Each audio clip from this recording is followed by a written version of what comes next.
Welcome everyone to the newest episode of The Armchair Athletes with Clayton. Terrell. Oh, damn. Taylor. Will. And we've got Truman joining us on the show I'm today. lagging again, boys. I'm wondering if he's frozen again. Okay, there we go. I Hot thought start. maybe he was just holding that He's- stare at us. Very stoic. Dude, Um, brutal. I think we'll start NFL here, try and work our way through the show. To I start. mean, I think yeah.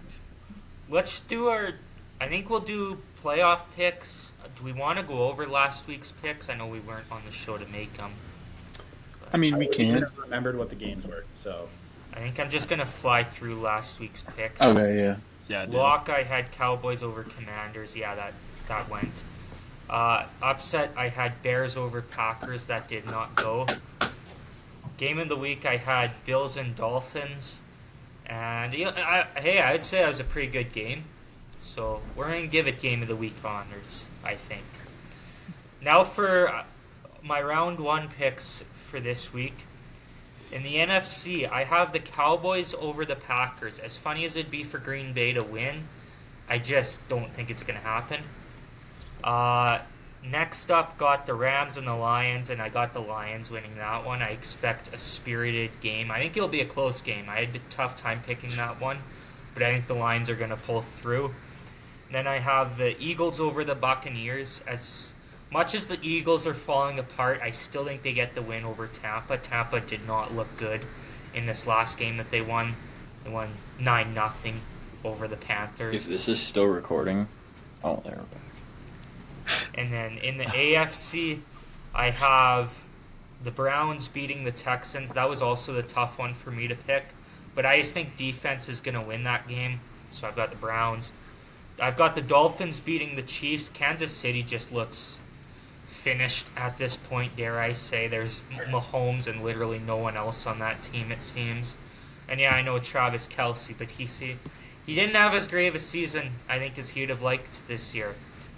And then my final pick, sorry Taylor, I've got the Bills over the Steelers.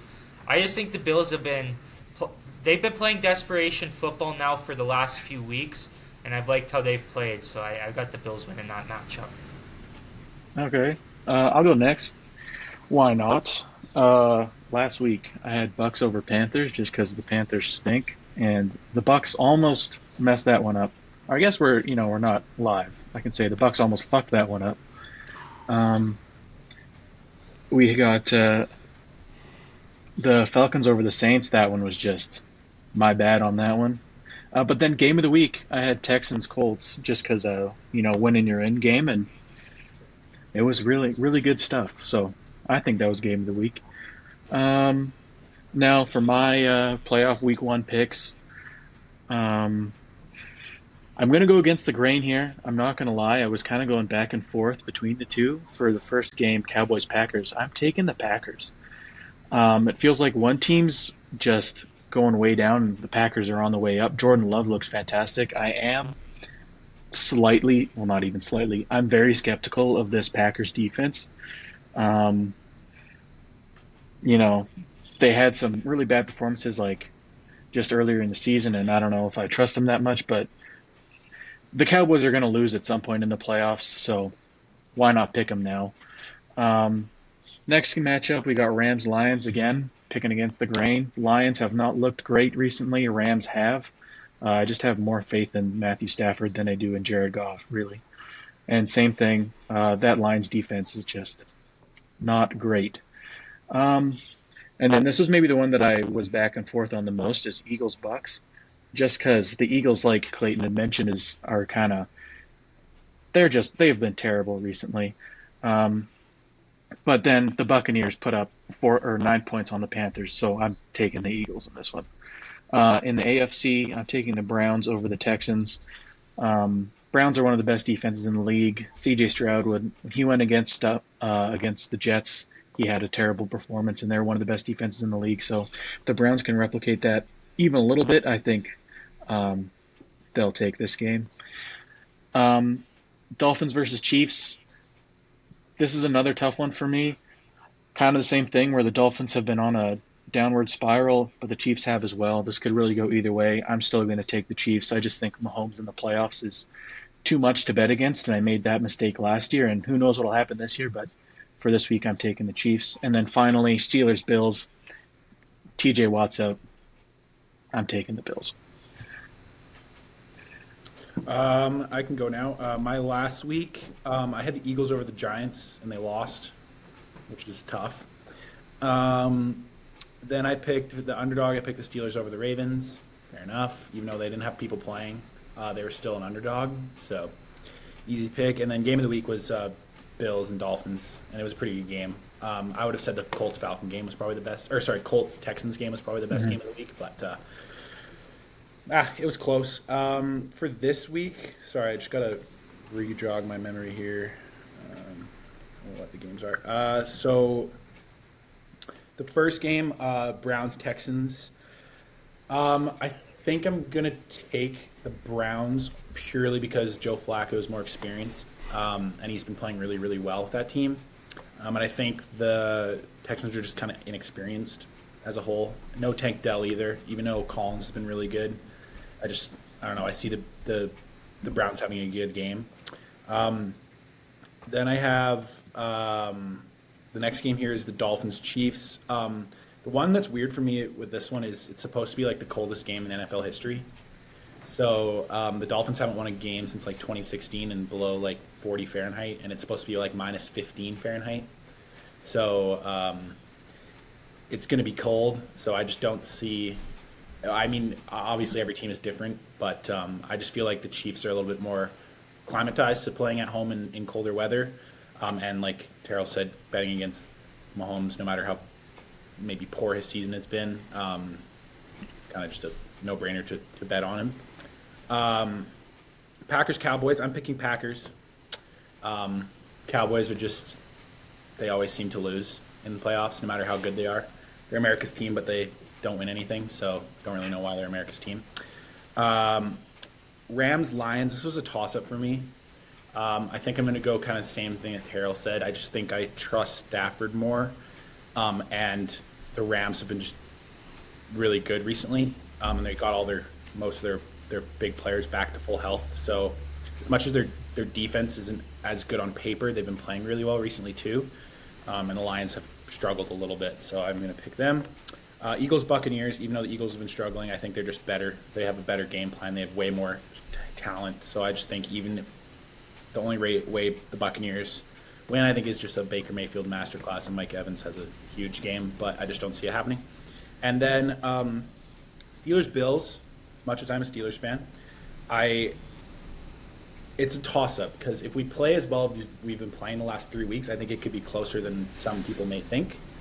But I think if I have to pick safely, it's kind of like the Eagles-Buccaneers for me. Like, we have less talent, so we have to have people that ball out in order to win, whereas the Bills have a lot more talent on their side and a better defense.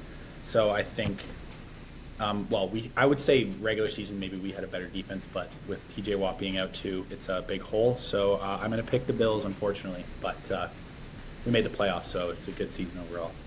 It's a dub. It is a dub. I'll go last week, going strictly off vibes, and the vibes were off. Went over. I had the Pats over the Jets.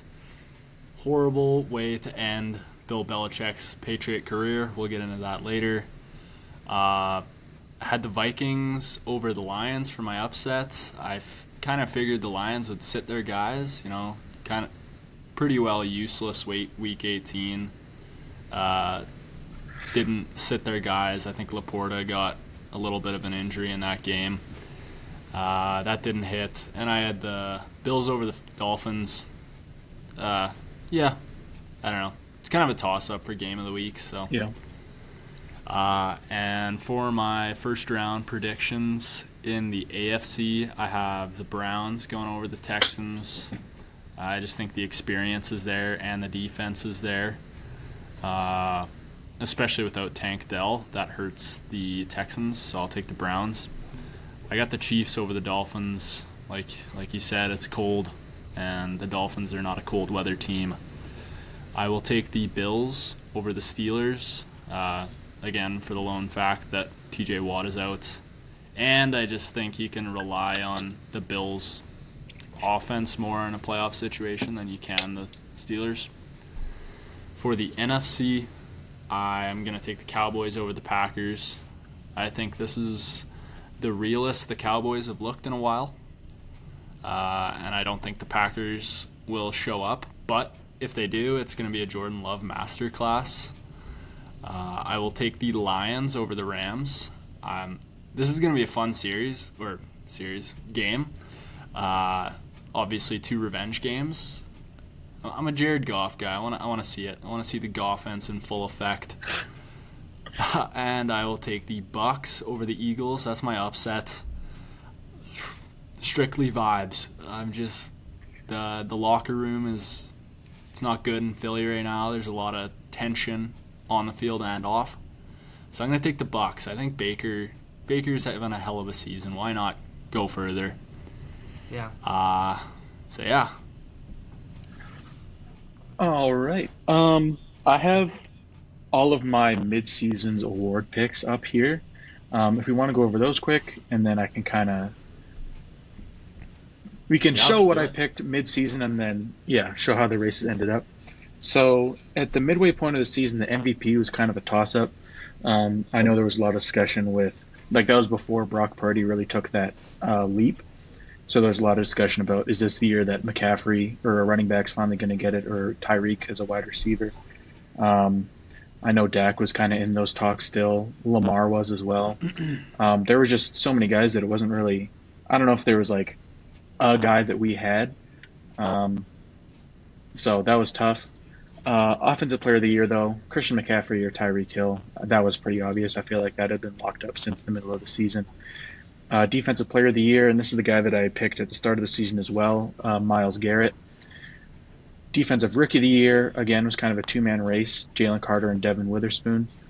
Comeback player of the year, was DeMar Hamlin, and at that point, Joe Flacco hadn't even come back yet, so there really wasn't anyone in that number 2 spot to even discuss. And then, did I not have Coach of the Year down? Regardless, I know that my Coach of the Year picks were Kevin O'Connell in Minnesota, because they had kind of started to turn their season around, and I think I brought up Shane Steichen. D'Amico Ryans, I think. D'Amico Ryans was the other one. Yeah, you're right. So that was all my picks at the middle of the season, and now this is kind of my final choice. And if you guys want to chime in with any disagreements you might have, I'm going to pick the guy that I think is going to win, and then the 2 guys that I think were the closest to it. So first up, MVP, we talked about it. I think it's Lamar Jackson, and at this point, I don't know how close it is. I know a lot of people have talked about this being like a weaker MVP race, and I think it is just because quarterback play around the league has been down. But I think Lamar deserves it.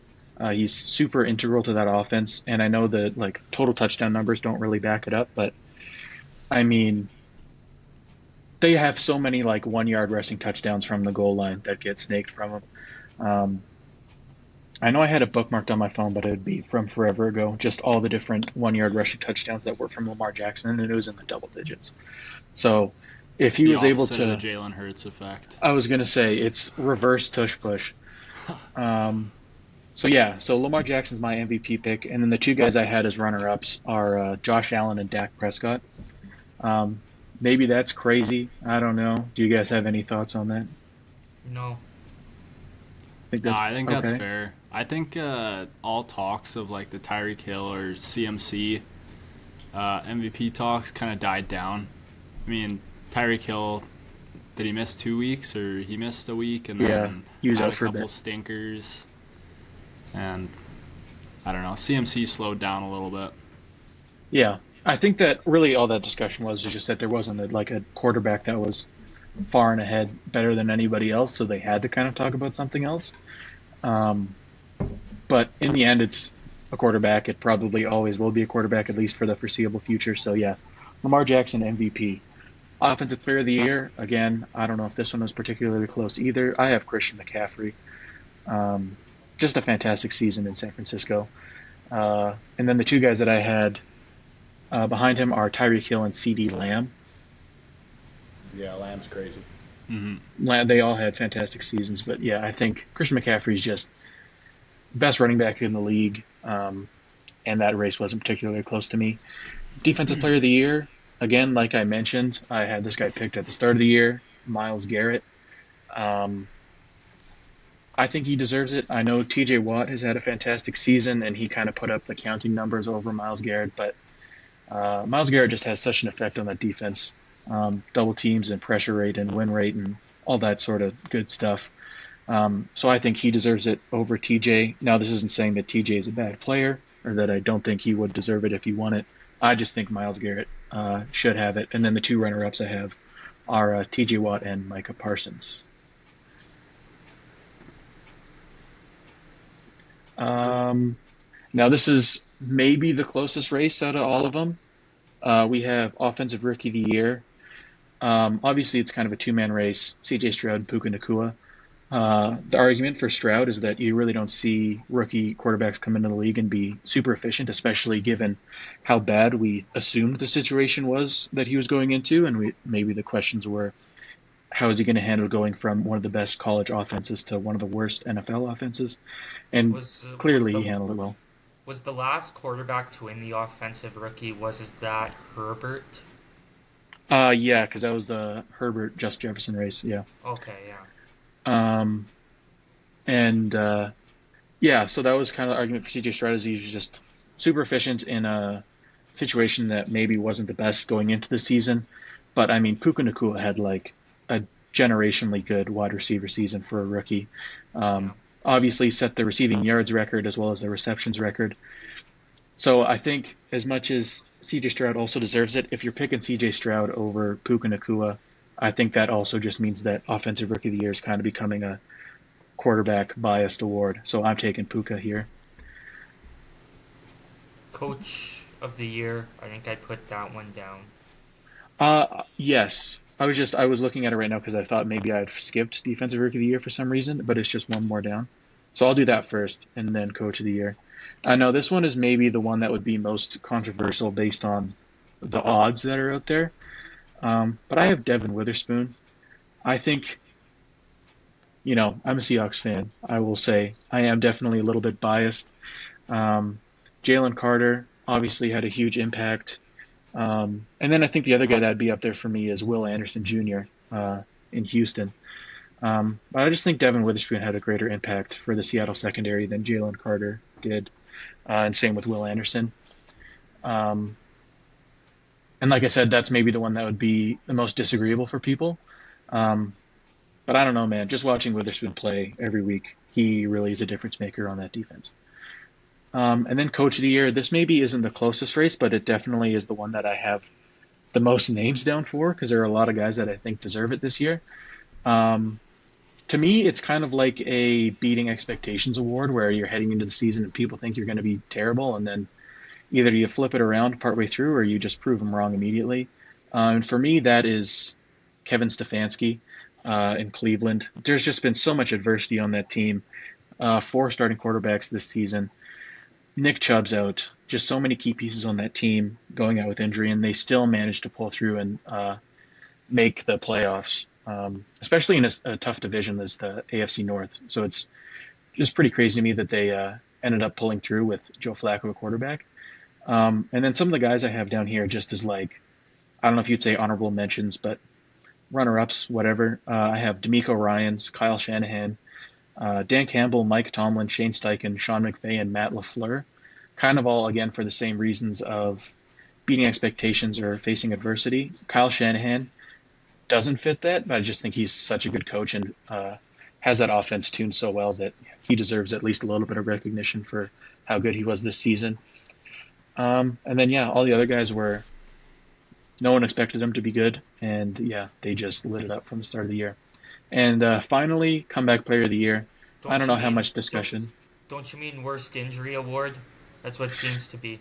I mean, does it get worse than dying on the field and coming back? Well, that's what I mean. It's the Worst Injury Award, it seems, at this point, not actually coming back and playing good. I mean, what would you pick Flacco?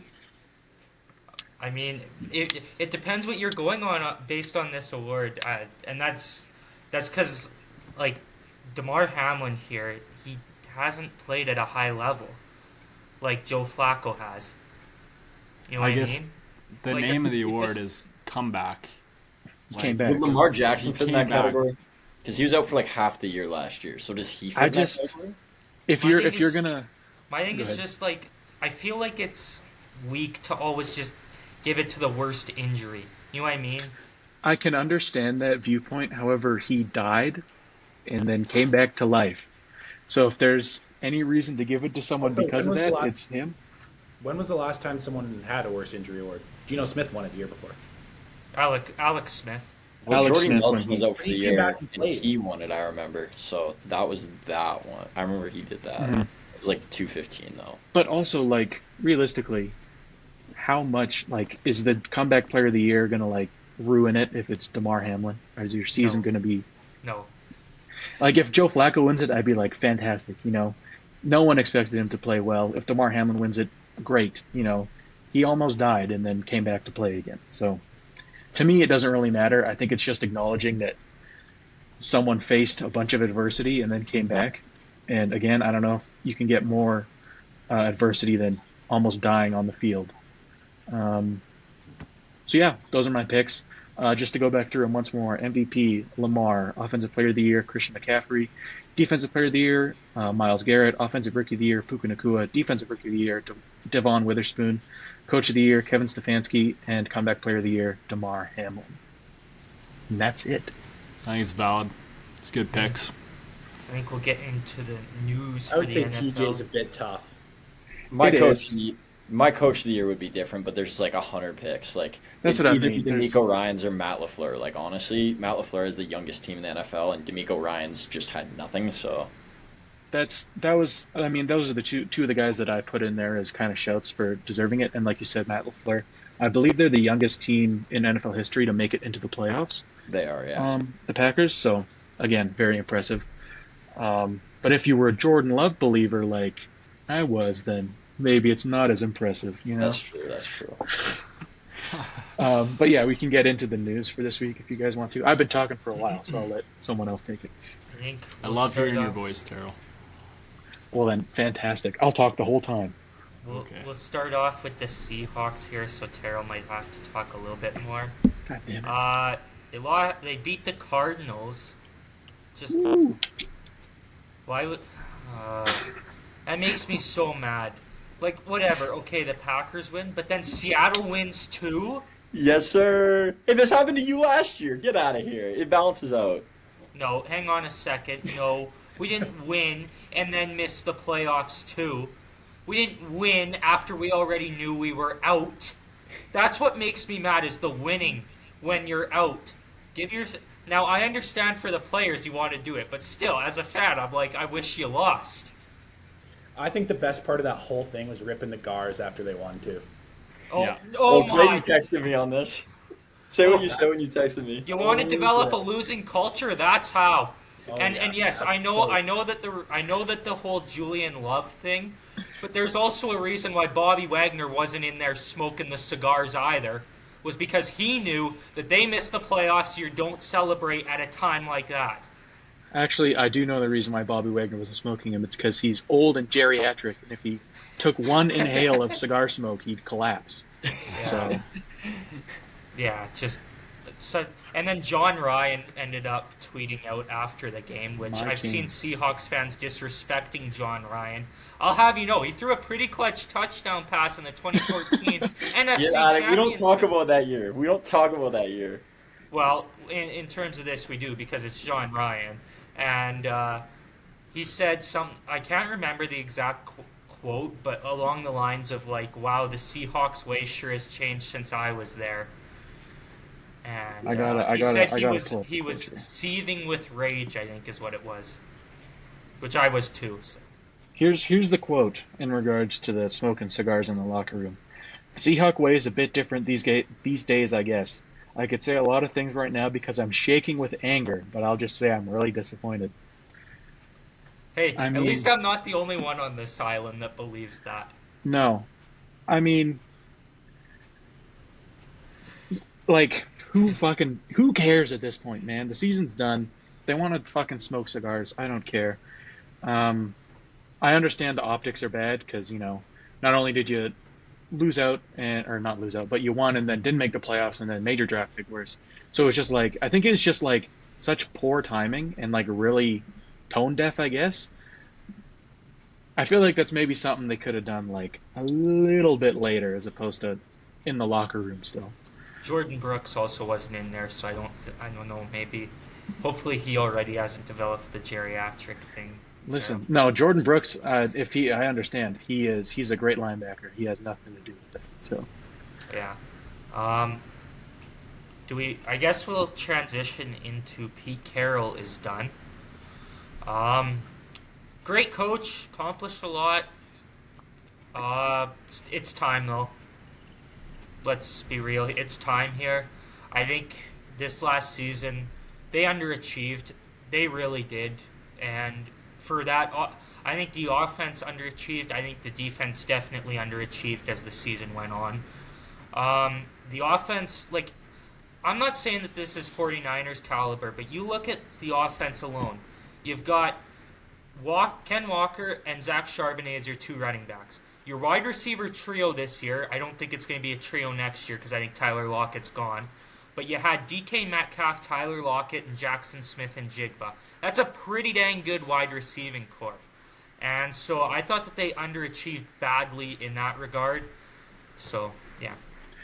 I think and I said this kind of earlier, and we had a discussion about it. I think as disappointing as the offense was, it wasn't nearly as disappointing as the defense.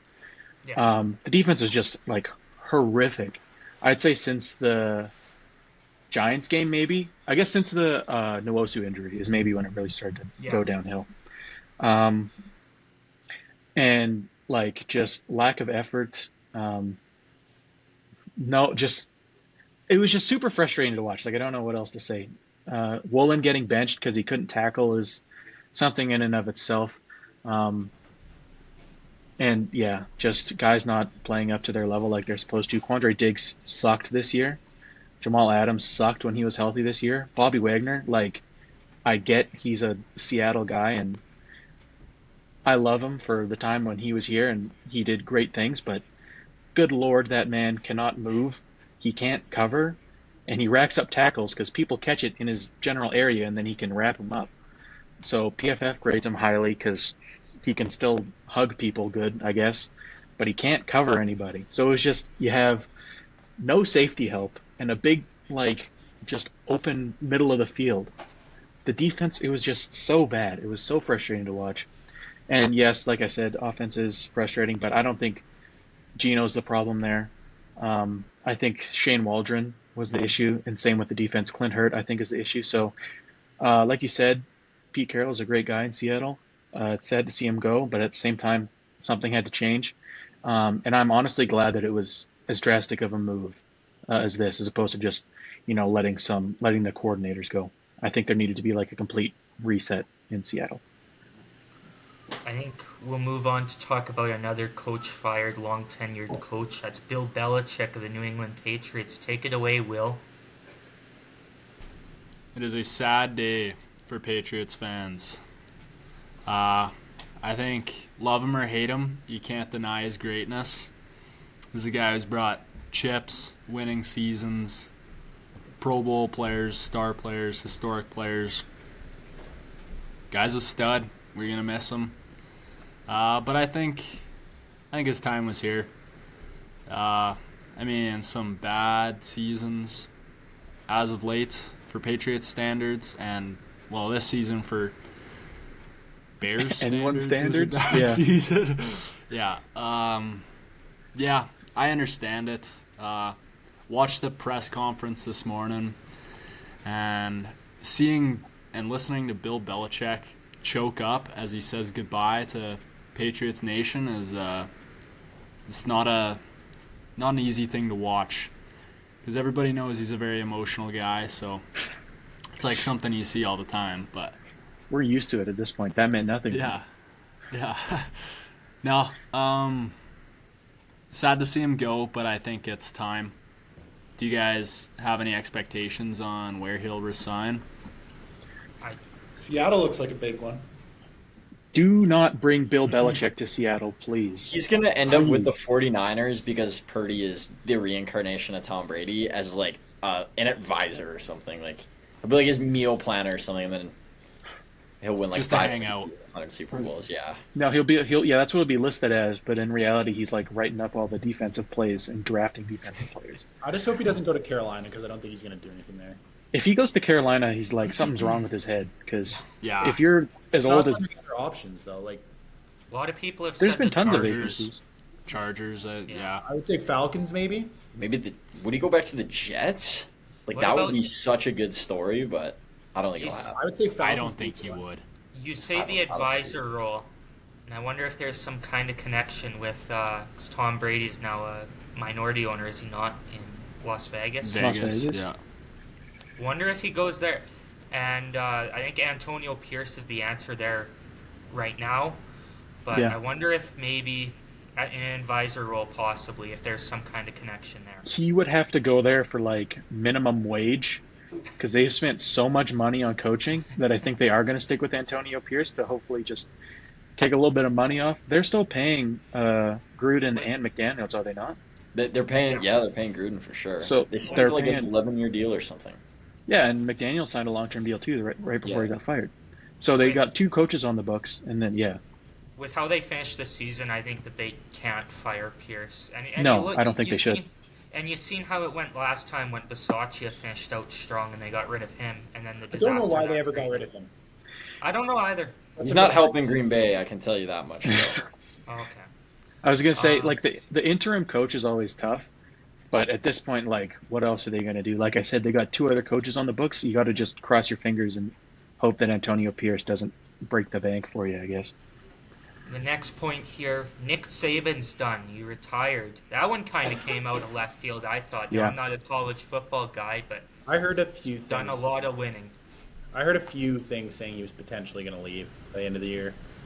I mean, he's kind of like Bill. Like he's kind of done everything he's needed to do in the NFL and actually in college. He did pretty well for himself. So I feel like it's one of those things. It's like the same thing. You just want to retire eventually.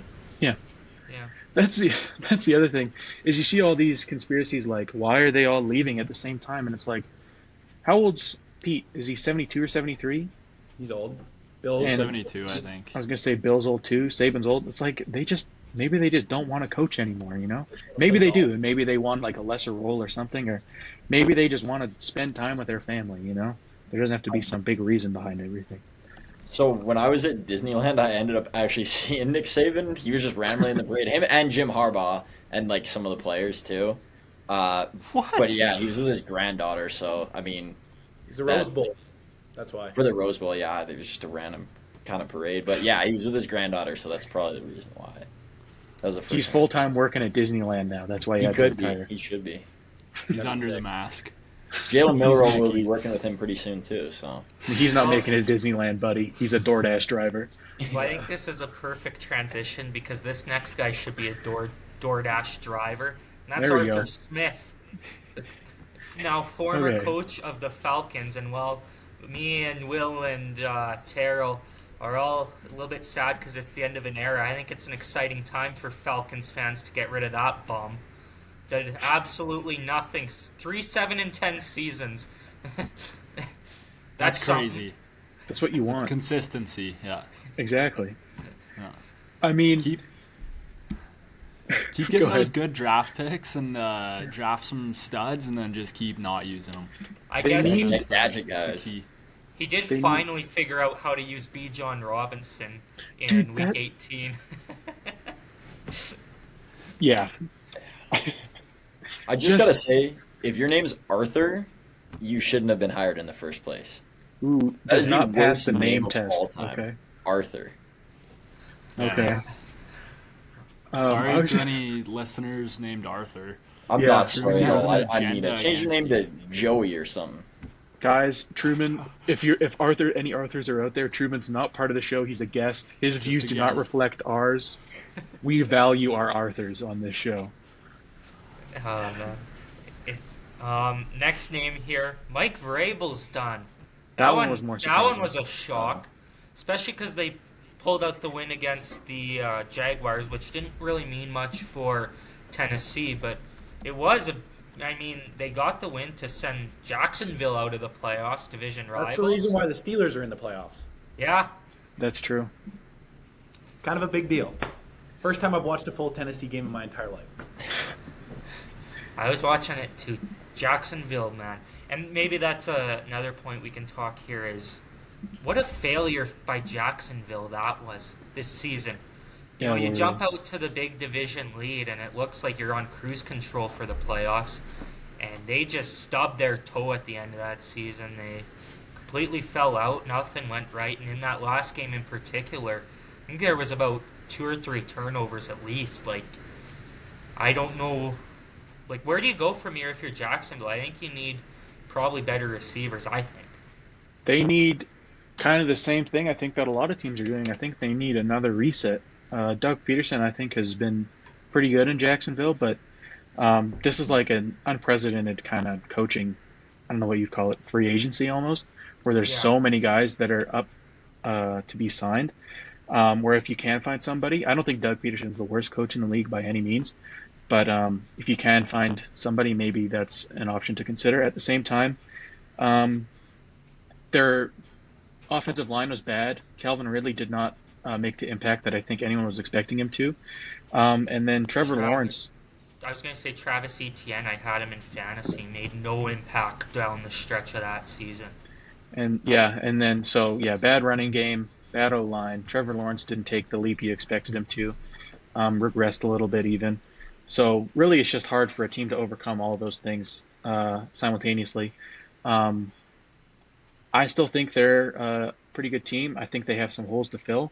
I know some people are already out on Trevor Lawrence and saying he's like a bust, which is it's a fair reaction, Truman. I don't really understand that. I think he's still super talented. I don't think that this year is the year to write him off. And I think anybody that does is probably going to realize that's a poor decision. One thing we should also bring up about this game is that might have been. Let me ask, where do you see Trevor Lawrence, though, going from here? Because he's a guy who, coming out of college, people thought would be an instant star in the NFL. People were saying that. And he's not, in my opinion, he's not in that upper echelon of quarterbacks. Like, I don't have him in that same tier as an Allen or a Burrow or any of those guys. And I know that's a bit high expectations, but how much longer do you see before he is in that tier of quarterbacks? I think, like you said, that's lofty expectations. I think last year you probably could have put him amongst the Joe Burrows and the Josh Allens, like within that top 5 maybe. But it was, again, kind of down year overall for quarterback play.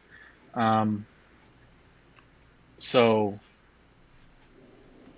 bad situation, bad performance. I think he is going to drop down quite a bit in terms of like quarterback rankings overall.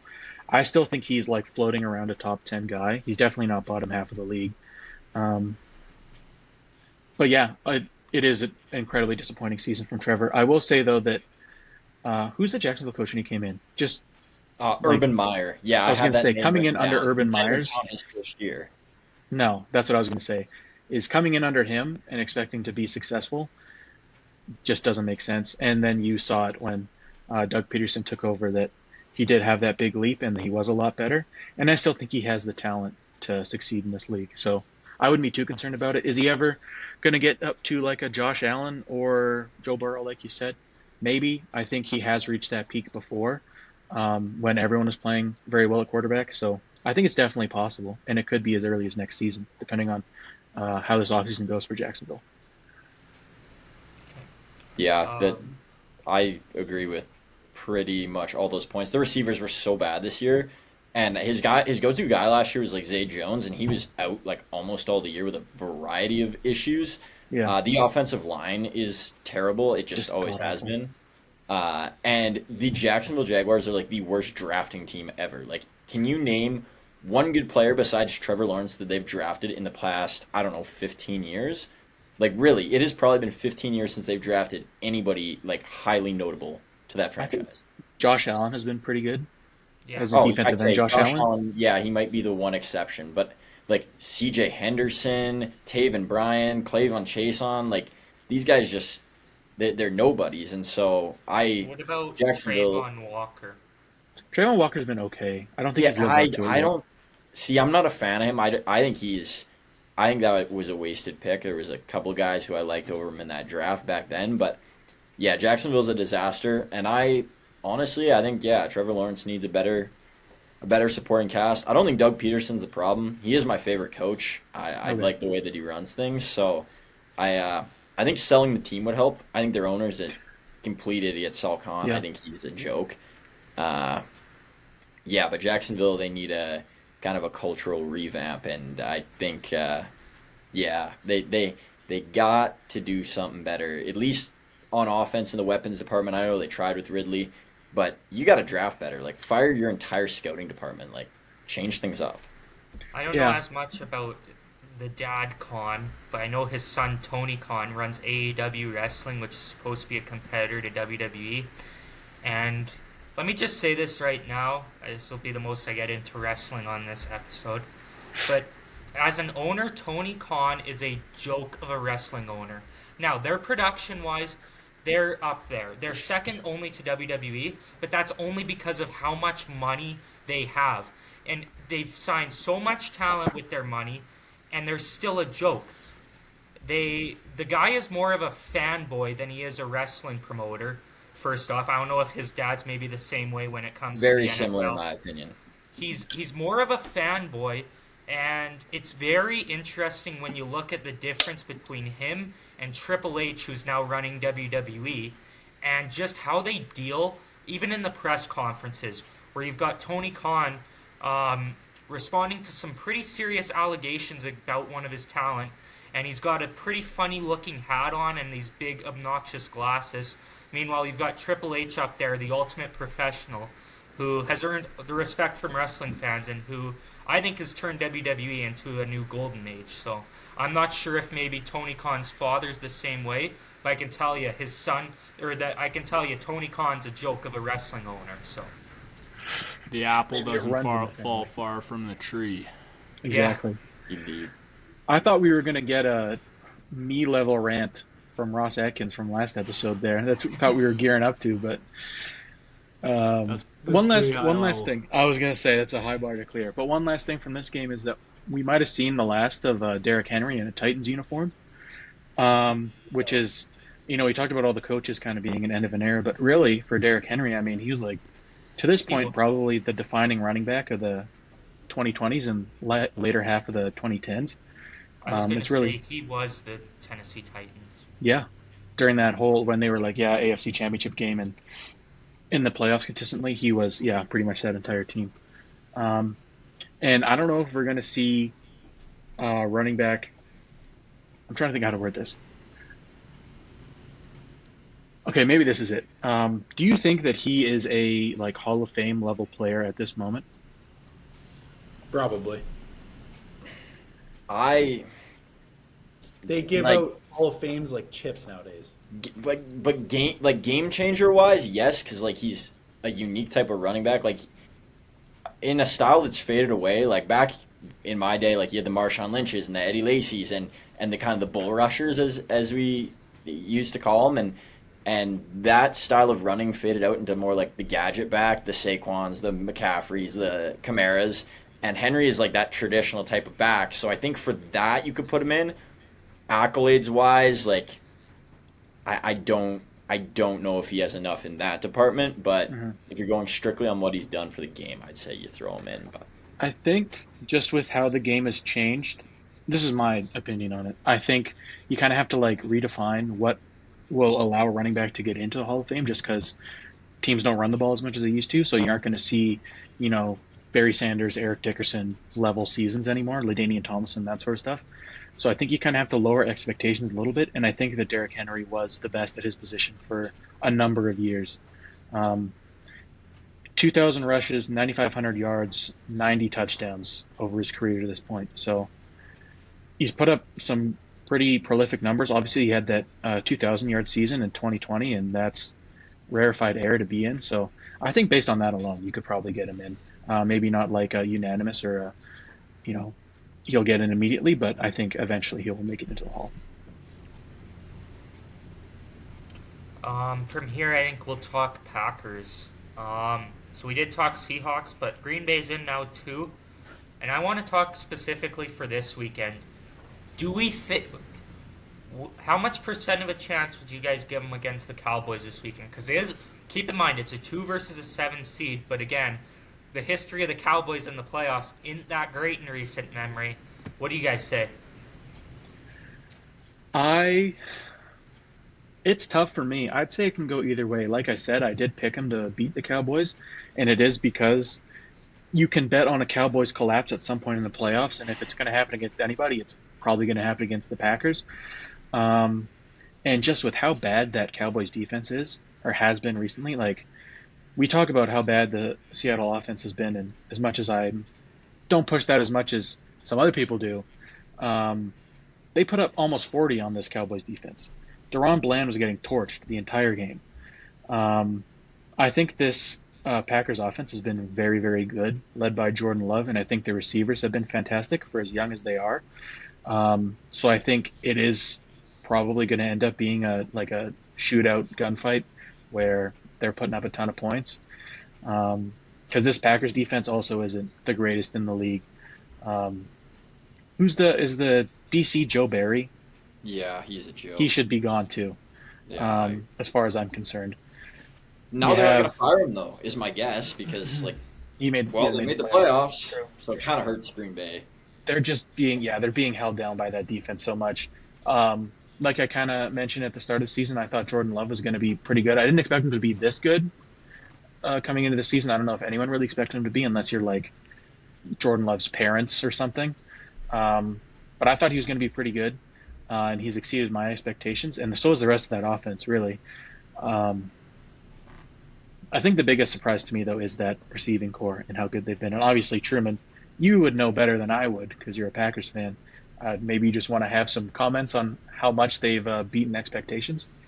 Yeah, first of all, I guess, and I've said this before, when you go from Aaron Rodgers to Jordan Love, you're prone to be a hater. And so, I didn't buy into it. I'm going to say, I'm going to keep my word. I didn't think he would be that good. I thought at most would be like Alex Smith. And he has this year played really good and has gone beyond that, led a team to the playoffs that shouldn't be. And that receiver core, at the start of the year, I would have said it was probably, it might have been the worst in the NFL. I can't think of any teams off the top of my head that have much Panthers? worse. Yeah, the Panthers. And that's kind of it. But I'll say this: some of the guys like Dontrevion Wicks, that dude came out of nowhere, actual nowhere. Malik Heath, he's been okay at times. Those guys have come out of nowhere. Jaden Reed, there's always been he can be a good return guy and he can be used good in the jet sweep game. He can kind of play that slot role. Yeah, he has gone way beyond that. He's been their best receiver by far this year. Dobbs, I've always really liked his footwork. He actually he'll never be the route runner that Adams is, but he has some tendencies that remind me of Adams, especially at the start of his career, dropping a lot of balls. If people don't remember, Devontae Adams could not catch at the start of his career. Romeo Dobbs, very similar. I don't know, he won't turn into Devontae Adams, but I like some of the things he offers. And Christian Watson hasn't been healthy a lot of the time. When he's healthy, he's a big play machine, and I absolutely love what he does. And I think the running back group, everybody knows is how good they are. I think what goes unnoticed with the Packers is, one, their tight end group, and two, their offensive line. I'm not the biggest Luke Musgrave fan in the world. I love Tucker Kraft. I don't know.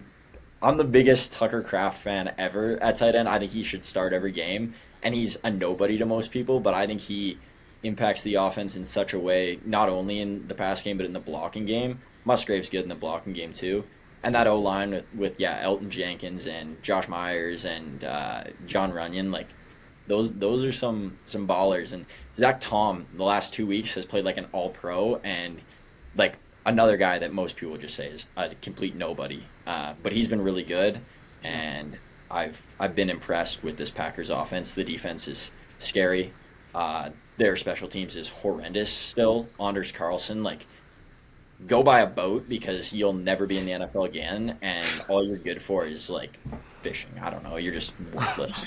Go buy a boat. Go buy a Dude, boat. I couldn't think of That's anything better. awesome. Like, That's dude, awesome. dude isn't coordinated enough to put together a burger at McDonald's. Like, this guy is an absolute joke, and I can't stand him. I You're saying actually not qualified to DoorDash then? Oh yeah, no, he's so bad. Worst kicker in the NFL by a wide margin.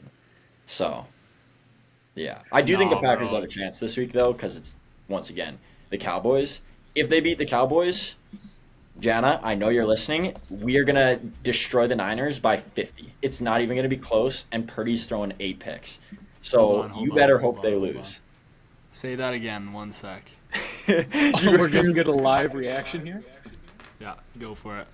Okay, Jana, just so you know, if the Packers win this week against the Cowboys, which they could, it'll be a tight one, they are going to smoke the Niners by 50. You better watch out. Purdy's throwing 8 picks, and the Niners aren't even getting a first down. Like, you better watch out. You want a rebuttal? She's scared. She doesn't want the smoke. No. No, you gotta protect your team here, Jan. She isn't media trained, is what she said. That's a very media trained answer, I think. I was going to say, that's actually a solid answer. No comment. I'm just here so I don't get fined. I was going to transition into Steelers, but Taylor's not here. Resident Steelers fan. Oh, yeah, the Steelers, they suck. Back. Steelers suck. No one should watch them. Oh, wait. Oh, who didn't make the playoffs? Hey, I'm being funny because you left, okay? Go ahead, victory lap, Taylor. Steelers. You're talking about your favorite player, Najee Harris. Oh, I'm just happy. I'm happy. Najee's been the best running back in the league for the past few weeks. It's because he listens to the show and he heard the hatred from you and he decided to turn it around. Just needed to get it. Just needed to get in his brain and now. Exactly. But, yeah, I would say it's a successful season. Even if we lose in the first round, I don't really care. So we weren't going to be a top 10 pick either way, so it doesn't really matter to me. Hopefully we trade for a quarterback in the offseason. Keep Mason as our backup. Get rid of Pickett. He can be an Uber driver if he wants. You Which can have Mac quarterback Jones. Maybe would you like to see? Sorry? Which quarterback maybe would you like to see in Pittsburgh? Do you have anyone in particular? Not overly. No, I saw a couple rumors about Russell Wilson, but I don't want Russell Wilson. I don't know. It's depending how much they're going to shell out. I want someone a bit younger. But again, there's a lot of quarterbacks in the younger category that are going to play for their teams. So it's kind of like, I don't know. I don't know who, but either that or maybe trade up in the draft for a quarterback. I could see that happening potentially. So we'll see. I was going to say 2 things. Do you know where the Steelers are picking this draft? They're 23rd. Okay. I think, first of all, there is a chance that Penix falls to you at that point. You think he's going to go that low? That was literally exactly what I was thinking. Really? I think the injury concern and the age and then this performance in the Natty are really all going to start to tank his draft capital. I would saying take Penix for sure. I was going to, listen, if he passes by Seattle at 16, I would be a little disappointed about it, but again, I wouldn't be shocked if he falls. I've seen people say he could go all the way to the 3rd or 2nd round. I don't know if that's going to happen just because he's a quarterback and they will be taken high regardless. I mean, that happened to Will Levis, but... Yeah, that's true. I think there's a chance of that happening genuinely. That would be nice. They want to get another corner, which I wouldn't be mad about either because Patrick Peterson's very, very old. So I wouldn't mind that. And we picked well last year with Porter, who I think is an underrated defensive rookie. Besides that, I think we had a very roller coastery season. We went through 3 quarterbacks, an offensive coordinator, and a terrible running back. And to make the playoffs at 10-7, you know what? I'll take that. Losing to the Patriots and the Cardinals in back-to-back weeks. It's true. It was a roller coaster of a season, but I will take it.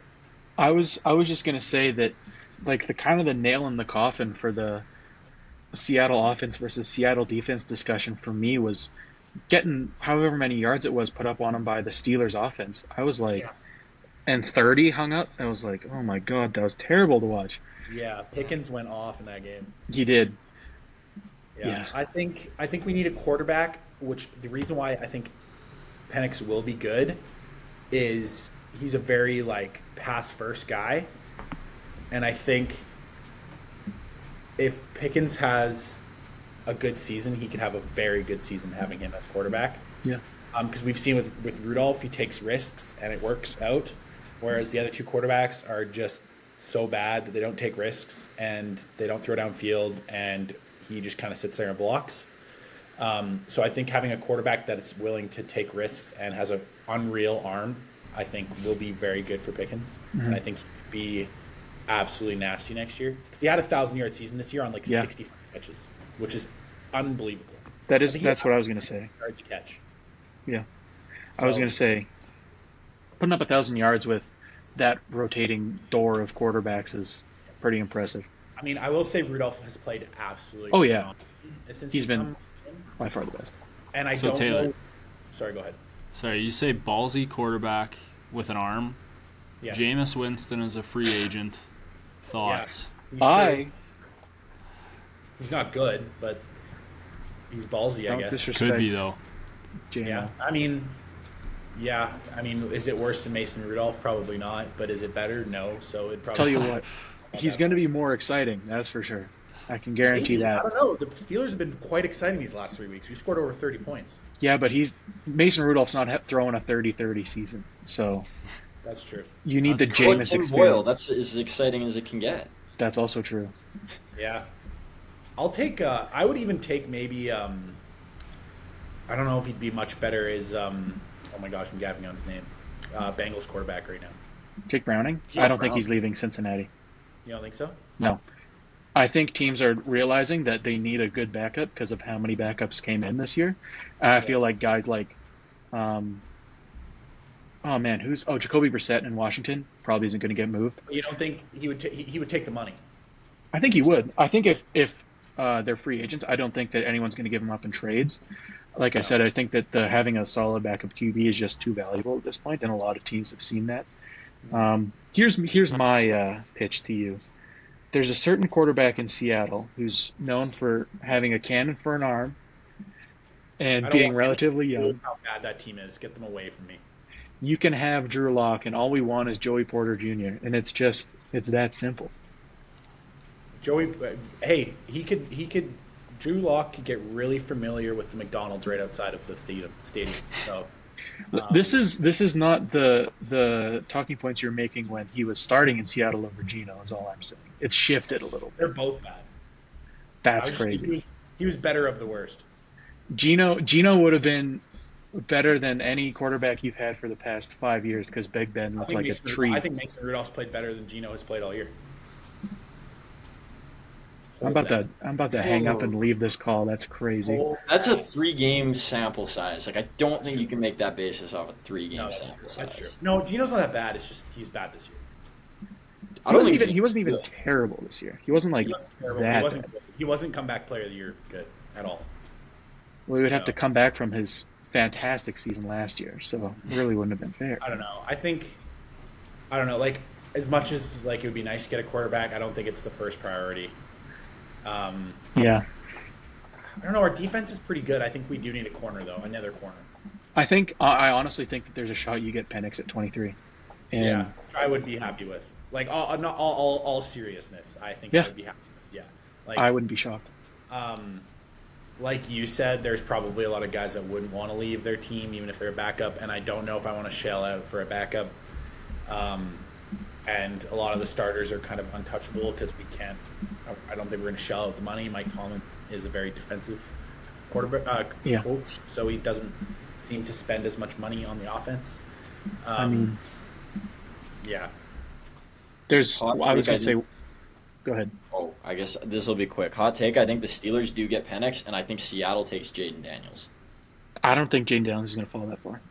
No, I don't think so. I think there's You too don't many think so? quarterback needy teams within the top 10. Yeah. Especially one that has the Heisman I don't even think it's There's that. I a think lot of teams looking for a quarterback ahead of Seattle. because when is Atlanta's picking like what 5, 8. 8? Yeah. Okay, then yeah, he's gone at Atlanta's pick for sure. Well, that's where there's a lot of mocks that are saying Penix is going to go 8. Yeah. That's also true. He might not even stand for quarterback. Our mock drafts, I've looked at 4 or 5. There's 2 that were offensive line picks for the Steelers, and there's 3 corners. One of them was the best corner in Alabama. That something Kool-Aid Arnold. McKinstry. No, Kool-Aid Kool-Aid McKinstry was a McKinstry different was guy. one that I saw for Seattle Okay. Wait, because they're not far. They're much farther Seattle, ahead. they don't need a corner. I was gonna say, why'd Seattle take a corner? I don't know. I saw on Tankathon or whatever it's called that Seattle was only supposed to pick like 2 picks ahead of us.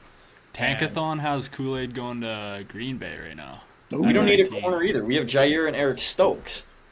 I What? think I Jair know. stays Where I around saw- though. We need a left tackle. Tankathon changes, does it not? Oh, it should. Daily. So Yeah. I swear he was on there. I wouldn't doubt it. If Penix falls, I'd snatch him. Oh, absolutely, yeah. Because I Listen. think like we took Eric Rowe off the couch and he had played pretty well, had an interception in 3 games, and Miles Jack I think is good, and he just for some reason wasn't playing, and then he came back and he was good. So I don't know. And then we'll get Watt back next year, hopefully full health. We'll get Herbig back full health. He's a good middle linebacker. So I think the defense is kind of like not a big deal right Okay. now. I don't think it's something we need to worry about. But I think quarterback and potentially another receiver would be nice. But I don't know if that's going to happen either. I'm thinking. I'm sorry, I just heard Eric Rowe, and I don't know why I find that funny. You said Eric Stokes, so I don't know how much. Eric Stokes was a first rounder. Eric Oh, Rowe. he's better than Eric Rowe, but that was just a crazy name to throw out there. You can't say Eric Rowe hasn't had a good 3 games. But it's been 3 games. I was gonna say Pittsburgh Steelers, I'm kings just of the saying- 3-game I'm not sample saying size. he's the Messiah. I'm just saying he played well, so I don't think our defense needs a tucking. That's just the most like random name ever, though. Eric Rowe. Eric Rowe. I've not heard that name in a long Pro time. Bowler True. at one point. Where do we want to go? Do we have? There's left? one last thing actually I wanted to ask because we didn't even bring up the one quarterback that's on every trade block ever, Justin Fields. Oh, Would that intrigue you in Pittsburgh? Oh yeah, Okay, yeah. I like Fields. I think they won't go for Fields, but he's gonna be a Seahawk, whether we like it or not. He's gonna be a Seahawk, I think. would you guys like him? I think you take him. I think it depends what you have to give up for him. If it's more than a think second it's gonna rounder, I think I it think changes he'll your be a offense third. so much, though. Like I think it'd be nice for your it offense. gets worse. You think it gets worse? Yeah. With Justin, probably. I mean, unless he comes to It's Seattle one and more has thing like, they have to worry about though. Every defense that plays you guys has to worry about a quarterback that can move. yeah, and they have to not worry about a quarterback that can throw the football. Yeah. He again, I don't think he's that bad, but He's not terrible. It's just I think He- he can throw the football too. Maybe- My roommate and my friend are looking at you, Taylor, right now. Like, damn, that's too much. listen. I don't even hate Justin Fields. I think he played really well towards the end of the season. I think when was he drafted? 3 years ago. Yeah, Yeah. He just hasn't shown a lot. And granted, it has been a terrible situation in Chicago. And I think it's more on Chicago than Justin Fields that he's I played was there. gonna say, I think that's the kicker right there. He hasn't had So- the team, Yeah. so I think he So still has a chance. it's, and I think honestly, I think on a good team he could be good, but it's just to take that risk on a guy that hasn't proven it yet, and whether that's because he hasn't proven it because he doesn't have it, or he hasn't proven it because he's been in such a bad situation, we don't know. And would I want to be the team that takes that risk? I'm not sure. I think your thought of if you're not giving up a lot, Yeah, absolutely. yeah. Would I if give it's away a first round pick and somebody else? Absolutely not. But if it's something like minor that's not going to affect that much, then I would absolutely take him and try him out. I would be shocked if he goes for more than like a second because his contract's coming up too. I think he would fit in Seattle too because I think Rudolph is a decent enough mentor potentially that maybe he could help out. But I don't know. Not better than Gino, I fear. Maybe not. We're getting I should probably start Gino. we're getting the Gino arc again where So I don't think I don't think that Fields would want to go there. He wants to be the guy. that's also true. We have more of Yeah. a vacancy than you guys do. Unfortunately, if he wants to be the guy, he has to play like it. So Yeah, true. I think so. Then I added this part to every segment here, so I think we'll just do it quick for NFL. Year in review: Kansas City Chiefs. They win their third Super Bowl, second in the Mahomes era with controversial Super Bowl win over Philly. It was an entertaining game, but I think we all, for me, well, maybe for me anyways, I remember that ending, and I'm still like, eh. But it was a great game. I feel like the Chiefs were the deserving champions this year. Question I have down here: do we think that they have another run in them? I'm going to give you my answer. I think this year, absolutely not. I have no faith in that team. Yes, you have Patrick Mahomes, but he doesn't have a supporting cast around him, I don't think, to win a Super Bowl. Definitely, though, I think if they overhaul the roster a little bit, and I definitely think that they could have one or two more in the Mahomes era, at least. So, yeah, give me your guys' opinions. it's really disappointing because this is, I think, the best defense Mahomes has had in his career to this point. So to waste it on a year where they have Walmart cashiers and Uber drivers catching the football at receiver, it really is just sad to see. MBS, get him out of here. I mean, he's been terrible. I mean, really the only bright spot they've had is Rashee Rice, who I wasn't the biggest fan of heading into the season. But he's looked great for them so far. And maybe they finally hit on a receiver in the draft other than Tyreek Hill. But really that's all it is. They just have to get better at drafting receivers. Yeah, this year is definitely not the year, but sorry, just activated my Siri out of nowhere. This year is not the year, but I think as the Kansas City Chiefs, if you have a guy like Patrick Mahomes, I don't think you can be afraid to make any move that will make you a better team. Mm-hmm. Mm-hmm. Definitely. Yeah. I guess I go against the grain here and just say that they have Mahomes, so they have a chance, but I also don't think that they're going to win it. So. That was my rationale picking them against the Dolphins. I don't think it's that crazy. I made that mistake last year, like I said. I'm not doing it again. Dolphins can't beat winning teams either, so. That's also true. And their defense is just terrible. They have nobody anymore. They're all injured. So yeah, that's tough too. I think we'll do NBA next. Okay. Okay. Will and Taylor don't have as much time for this episode. So. Okay, yeah. I put some potential. I have Ballers of the Month instead of Ballers of the Week because it's been a while since we've done a show. I have 3 potential candidates. Will, if you want to name all of them, or if you want to pick the guy that you think is most deserving of your award, you go for it. You want me to? Yeah, your guys. Okay. I'll just name all 3 then, because I was kind of going through and wondering who I should pick. So first up on the list, I have SGA, averaged 33, 6.5, and 6.5 on 55, 36.4, and 85.3 splits. Next up, we got Giannis, who averaged 30, 13, and 7.5 on 57.8, 26.1, and 67.3 splits. And finally, we got Luka Doncic of the Dallas Mavericks. Clayton, I'm sure you're ecstatic to see him on winning such a prestigious award. He balls out on Christmas. It's true. And then, so he averaged 36.4, 9.6, and 8 rebounds in 12 games on 49, 37.4, and 76.7 splits. So those are all the guys. I think it was from our last show on the 14th is when I had all those numbers pulled from, was every game since then. So SGA's played in 14, Giannis has played in 13, and Luka's played in 12. Man, Luka Doncic. I mean, not to discredit the rest of the guys, but 36 points a game on 49, 37, and nearly 80 is crazy.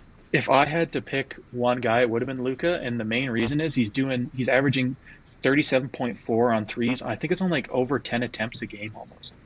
Yeah. So, one thing I do find surprising though, 75% free throw shooting is not very good. Yeah. No. Especially for a guy like that. Mm-hmm. But I mean, obviously, it doesn't matter. The only reason why I think SGA could be in that list is look at his team and how much younger they are, and their expectations were not where they are right now, and they're like a top 5 team in the league. They're second in the West. Yeah. Yeah. One of the better defensive squads in the league, I would say. You look at their starting lineup, and it's like all guys under the age of 25. Yeah. And they're going to be a core for a long time, and SGA is balling out. I will say Luka Doncic is too, of course. But the classic line is defense wins championships, and when you have someone that scores 30 and plays very good defense, where Luka does not. So if you're thinking about a whole season, I think by the end of the year it'll be different to see who is more successful. Obviously, just if we're talking about based on the last month, it's obviously Luka, but it'll be kind of interesting to see after all said and done, those 3 guys, who comes out on top having the better season. Yeah. I think some of the biggest news in the NBA as of late is... Sorry, can I just say one more person that should have come before he got injured? Is Tyrese Halliburton.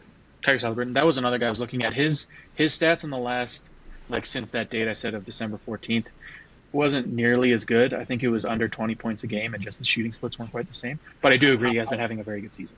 I would What say about Kobe White? Shut your mouth. Kick him out of the What call. about Kobe Get White? him out of here. I don't want to He hear had 30 that. yesterday. Whoa. Congratulations.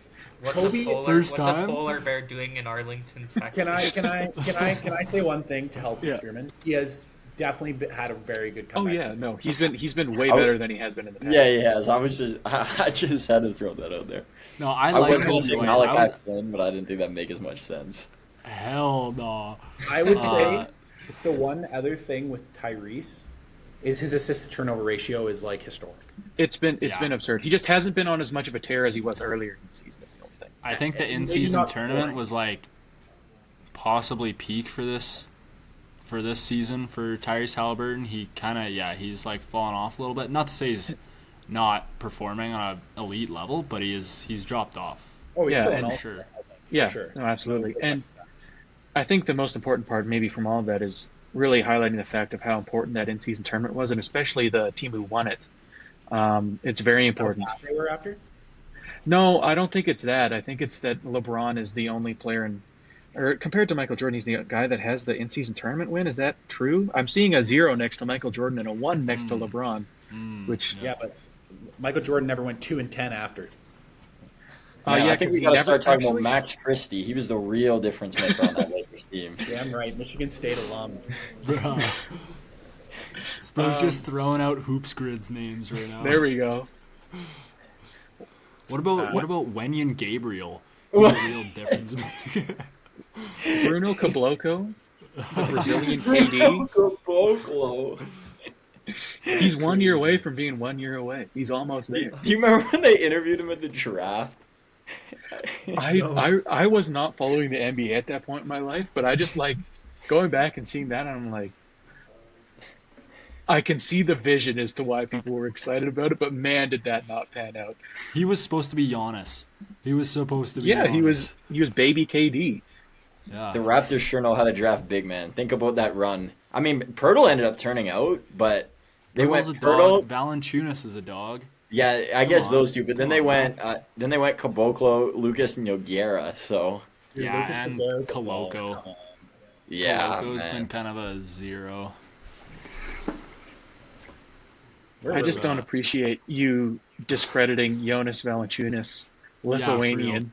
The Lithuanian Legend. Lightning. Lithuanian I'm Lightning. sorry, Jonas Valanciunas. That's Itty right. bitty You baller. should be. I apologize. Did you guys see the Darko rant the other day? I'm sure you have. Of course. It's all over. Everywhere. Everyone has. Hilarious. Love it. It's That's someone passion had to of the say it, week. right? Oh, You got yeah. fined $25K. Yeah. Oh yeah.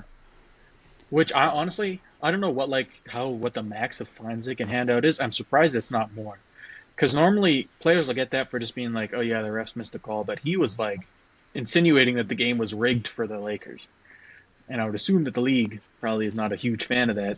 I was surprised Yeah, there I'd say wasn't more that's a money. no-no. Yeah. Generally speaking, yeah. I mean, it's kind of cool to see a guy who's not scared to take a fine, like especially when it's like that drastic and Yeah. like game-altering calls. They got absolutely shafted with that one, I think. The final call there on the I watched the whole game, and it was pretty bad. yeah. And a lot of people will just point to like the free throw discrepancy, and that's bad enough in and of itself. But I don't think that really like truly shows how bad that ref performance was. Yeah. Quickly's offensive foul to get a 6th foul is probably one of the worst calls I think I've ever seen. Yeah. I that was mean, bad. if we want to, talk about Quickly and the trade that happened, because we haven't got to talk about that on the show yet. I mean, at the time, I learned the trade from Insider Will in Mexico. It's true. International News. Mr. Worldwide. But yeah, I mean, at the time, I think we kind of thought it was going to be an even trade, and really it was what both teams needed to do. Raptors kind of get some young guys who can score, and Knicks get a 3-and-D wing. I don't know if anyone would have projected that it would work as well as it has for both teams. OG has kind of fit into his role perfectly in New York, and he's been fantastic for him since that trade. I believe they're 5-0 since the trade, right? They haven't lost. Yeah. 5-0, Yeah. And he's like plus 111. Yeah, he set a record. I saw that stat as well. But yeah, he's been fantastic for him. And then same with the Raptors. It's just really exciting to have a guy that can score quickly. I feel like we haven't had that in And a RJ while. too. RJ too, 36 yeah. the other night. That was Yeah. Man, I'm excited about this trade. I mean, two guys, like it sucks to lose OG, but Malachi it's Flynn cool. and Precious Erasure right there. Oh yeah, it sucks to lose them too. Anyways, I think they're still one move away, but oh yeah, they're not Raptors? there, Yeah. but I think Siakam's unfortunately got to go. Get him out of here. Don't let him I walk think for he nothing. will. I like Siakam, man. I do too. I love Siakam too, but Yeah, but you also there's players that always get traded that you like, but you need to shake something up. OG Anunoby is someone that I think every single Raptors fan would like to have still. Yeah. But you got to shake things up. You got to move on eventually. Yeah. not to still- compare this, but like DeMar DeRozan, lifelong That was like Raptor. something out of nowhere, though.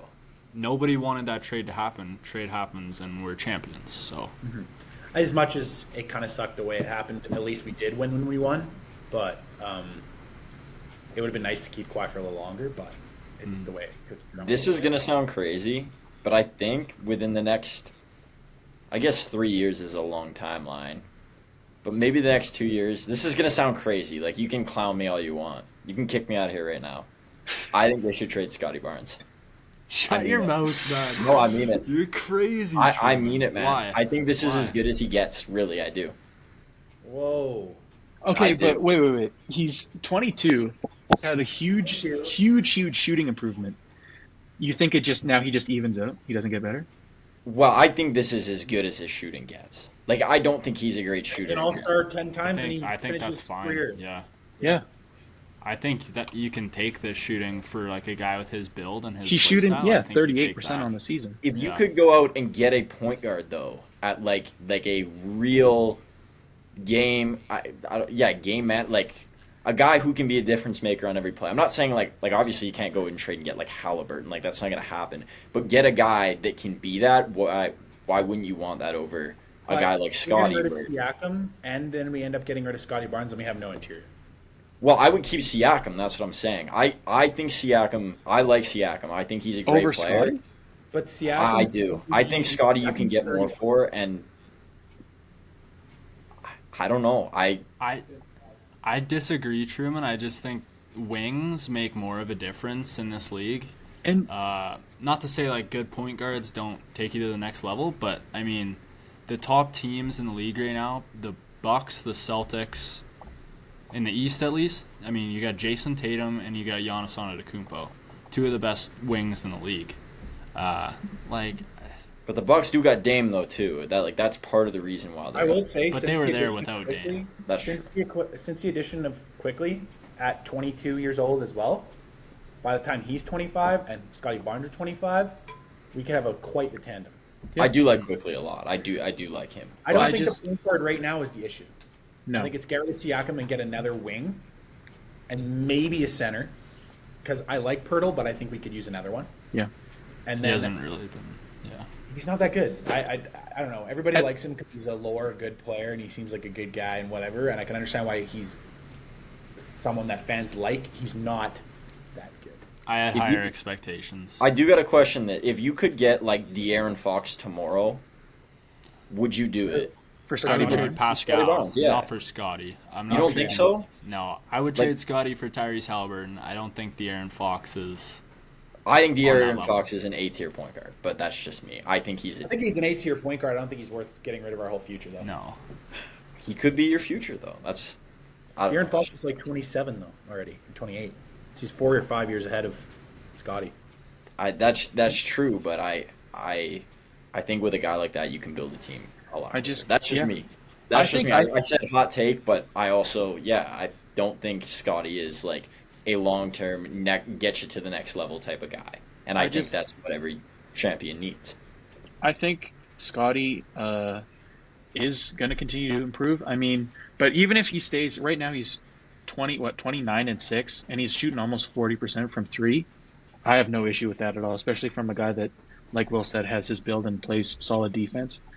But I mean, I think keeping Pascal over Scotty would be a mistake and a half. Pascal has been just terrible from three this year, and years before as well. He's not the number one guy. No. He's not built for that. Like, as good as he could be as a 2 or a 3, and like we've seen that, he's not the number one guy. So I just, you can't build a team around that. And Truman, I apologize for telling you to shut your mouth. It's okay to have takes, but that was a god-awful take. Hey, I said in the next little bit, like this, obviously right now you're not going to trade, like this moment you're not going to trade that. He's balling. But with where the Raptors are, like I don't think he can be that guy on a championship team. This could like come back and ruin my entire carear in like 10 years or something. But I just don't. I don't think he has that edge. He's obviously completely different player, completely different position, but like DeRozan was always that middle ground where he's a star and he's really good and he can get you into the playoffs as a high seed. He doesn't have that next gear, and with Scotty, I don't know if he has that long term. I think the reason that DeMar was always kind of a net negative is he was bad on defense and couldn't shoot threes, which are two issues Scotty doesn't have at the moment, at least. And the other thing with De'Aaron Fox is you saying Scotty can't be like a 1A, like championship caliber player. Do you think De'Aaron Fox is?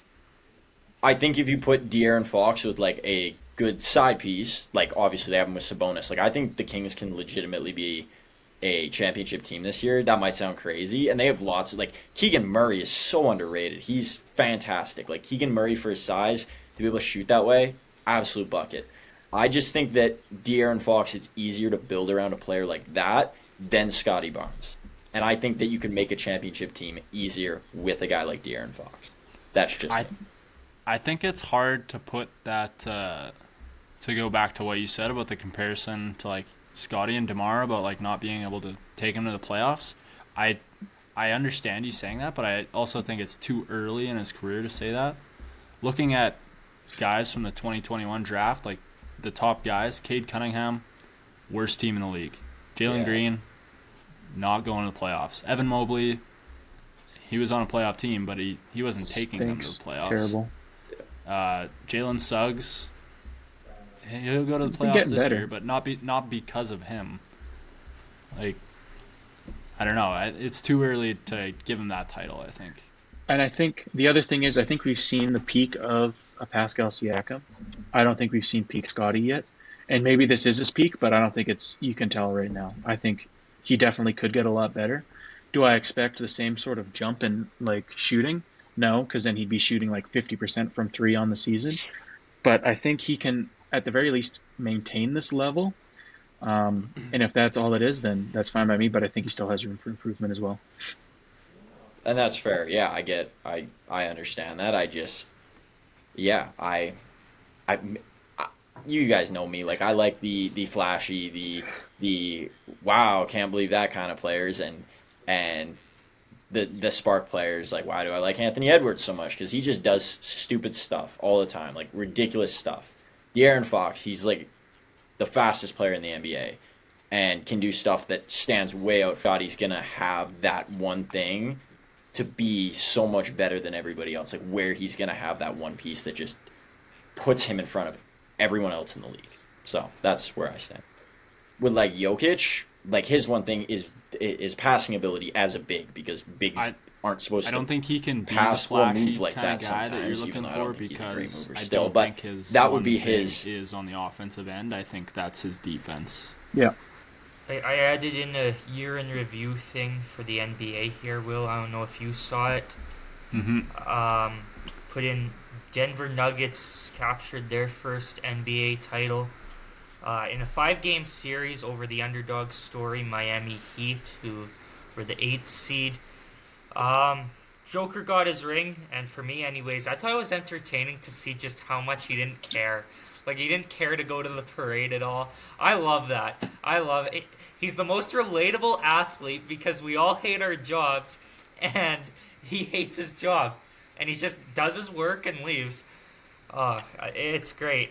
And then I put down here as well that Canadian Jamal Murray, part of that win. And I think it's pretty cool to see these Canadian athletes, at least from my perspective, that maybe not in hockey, but other athletes, Canadian-wise, that are making waves in other sports.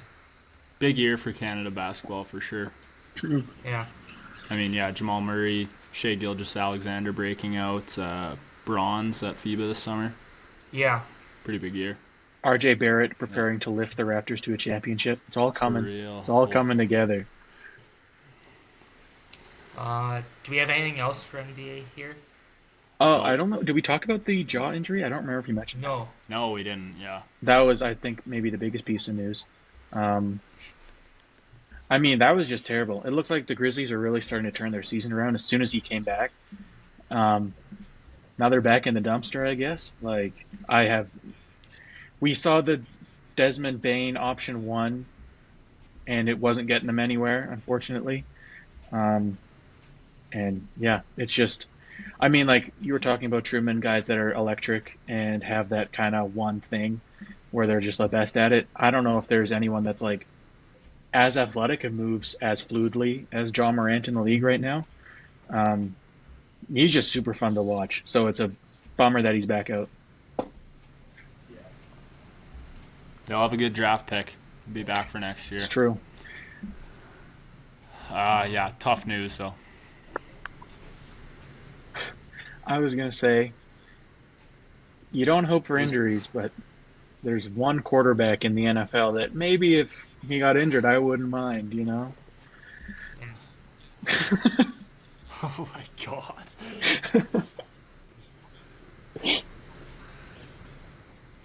Well, I was going to say, unfortunately, I was going to say the MLB added their own, but that's maybe not something we could. No, absolutely not. I was going to say prison yard, not baseball. But yeah, I think that's it for the NBA. Yeah. I guess we'll go over to NHL here. Taylor and Will, do you guys? Out. I was going to say. Okay. So how are we going to continue the recording here? I can leave. I can just leave, and you guys will keep going. I believe. I gotta head out too, boys. Talk to you guys later. Yeah, see you guys peace. later. Thank you for watching the show, everyone. Sorry I couldn't stay for the whole thing. Me too. Bye. Hopefully it keeps recording. Yeah. I'll leave on that. All right. See you, boys. See ya. All right. Looks like we're still going. It does say it's still recording. So we'll go on to NHL, I guess. And I'm gonna go. Geez, feels like a lot less background noise too. I don't know if you guys noticed that.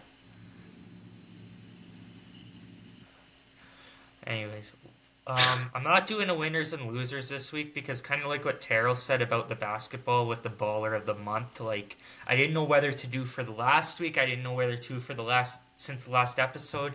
So I just decided, you know what, we're not doing it this week. Next week we're just gonna have just 1 week. So, but we've got the news. That's probably the best titled segment we have in our show. The news. The news. Yeah. Very apt.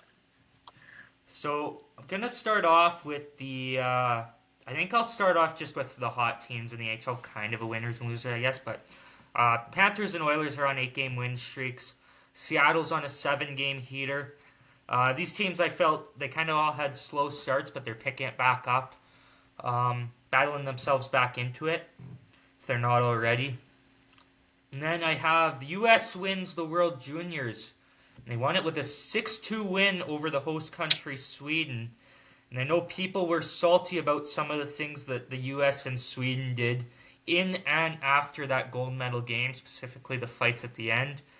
I don't have a problem with it. It's a gold medal game. Emotions are high.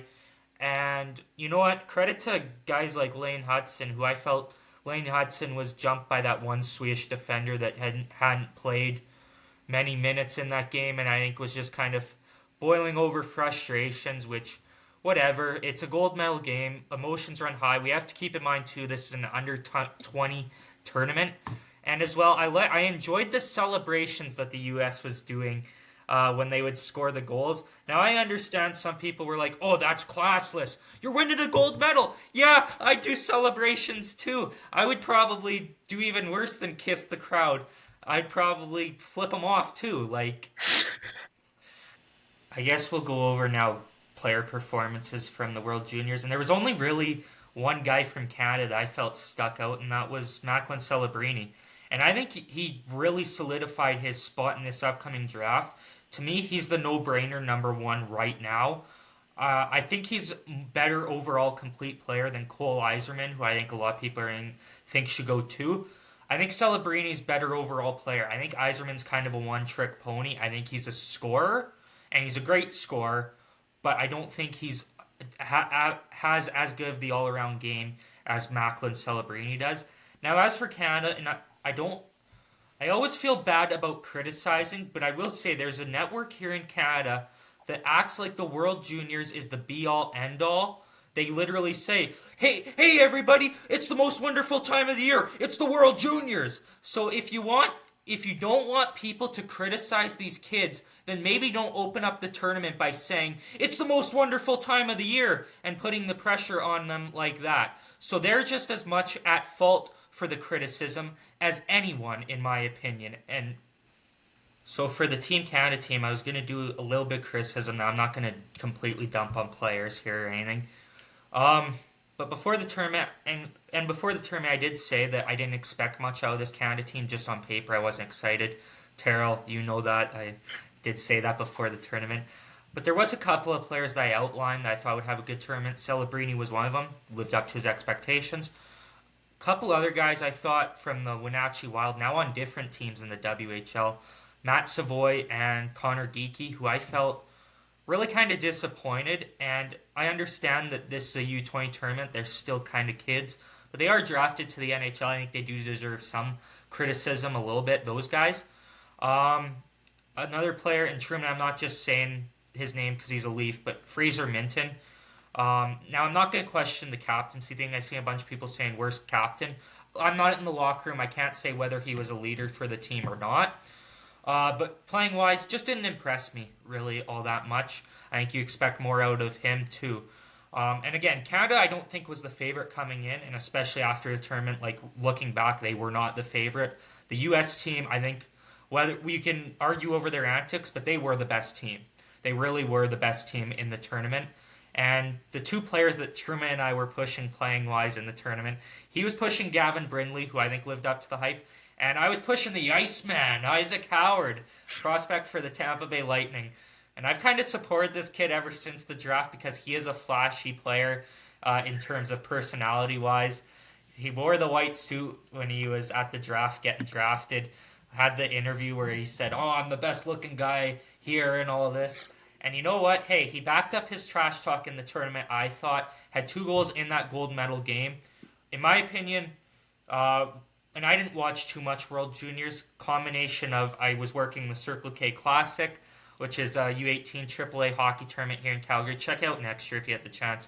A lot of future NHLers, I think, in that tournament.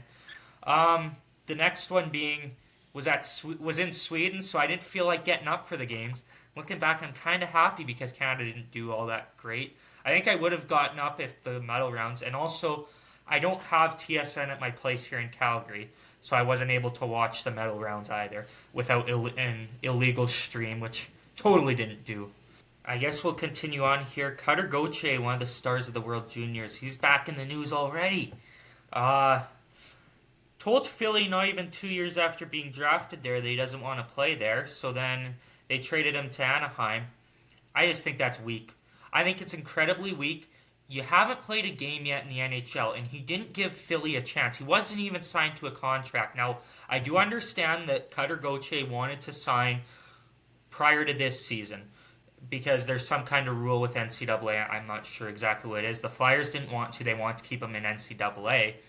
And which is Philly's right, I think, as a team to be able to do that and bring him in at a better time when the team, yes, Philly right now, they're third in the Metro, but at the start of the season, we were calling them basement dwellers. And so I think actually if you're Cutter Gauthier, why not come in next year when the team's a little bit more proven and help bring their level up to that next level of being a team. And so then Cutter Gauthier got traded for second-round pick and Jamie Drysdale from Anaheim. Brought up they didn't give him a chance. I think that, and this is, I'm bringing up this name because I listened to the interview over the summer. And I do typically listen to a lot of Golden Knights interviews. I listen whenever one of their guys is on Spit and Chicklets. Jonathan Marchessault was on, and they had near the end of the interview said, "So what do you think of our podcast?" And he said, "Oh, Biz, you bring up the Leafs a lot." And they were all kind of laughing, and Biz is like, "Jonathan, I think you're the last piece for the Leafs to win the cup." And they jokingly said, "Would you ever actually play for the Leafs?" And he said, "Yeah, I would." And Marchessault from Quebec, I think he grew up cheering for the Quebec Nordiques, which maybe then became a Montreal fan when Quebec left. But he said he'd play for the Leafs because you're lucky to have a stall in the NHL. He said he'd play for any team in the NHL. And especially for a guy who's pretty proven, he's a champion, he's a Conn Smythe winner. I think guys like Cutter Gauthier need to take after guys like that. At least give Philly a chance. You can say what you want about Tkachuk and Gaudreau. They gave Calgary a chance. They gave them each at least 5 years there. And I just think it's so weak for guys to, and it's ego is what it is, I think, to say that, I'm a high draft pick, so I get a privilege that whereas these undrafted players like Jonathan Marchessault, who had to work for every inch they've been given in the NHL, they've had to work for. And you look at other guys like Cutter Gauthier, who 5th overall pick, I can do what I want. It bugs me. And here's the thing too, Cutter Gauthier's NHL career isn't a for sure. We've seen guys in the World Juniors that tear it up. Even a guy like Max Domi, who in 2015 tore it up. He's bounced around the NHL. Who's to say Cutter Gauthier may not be the same? And if he bounces to Philly, if I'm the Flyers and he comes here asking for a contract, I'm telling him, no. You didn't want to play here years ago, you don't get to play here now. It does sound, though, like Mishkov's going to come over. In fact, in the draft interviews, he actually kind of did what Cutter Gauthier did, except he told the Arizona Coyotes, "I don't want to play for you," and ended up saying they wanted to be a Flyer. So he's going to Philly. Then Cutter Gauthier also said he wanted to be a Flyer, and we see how that turned out. But with that being said, I think you got to feel good about Mishkov. You at least have to have positive vibes with that. I want to bring up a couple of names, though. Ivan Provorov there for a while was a good defender. Ended up towards the end there when Philly was kind of cleaning house, got traded.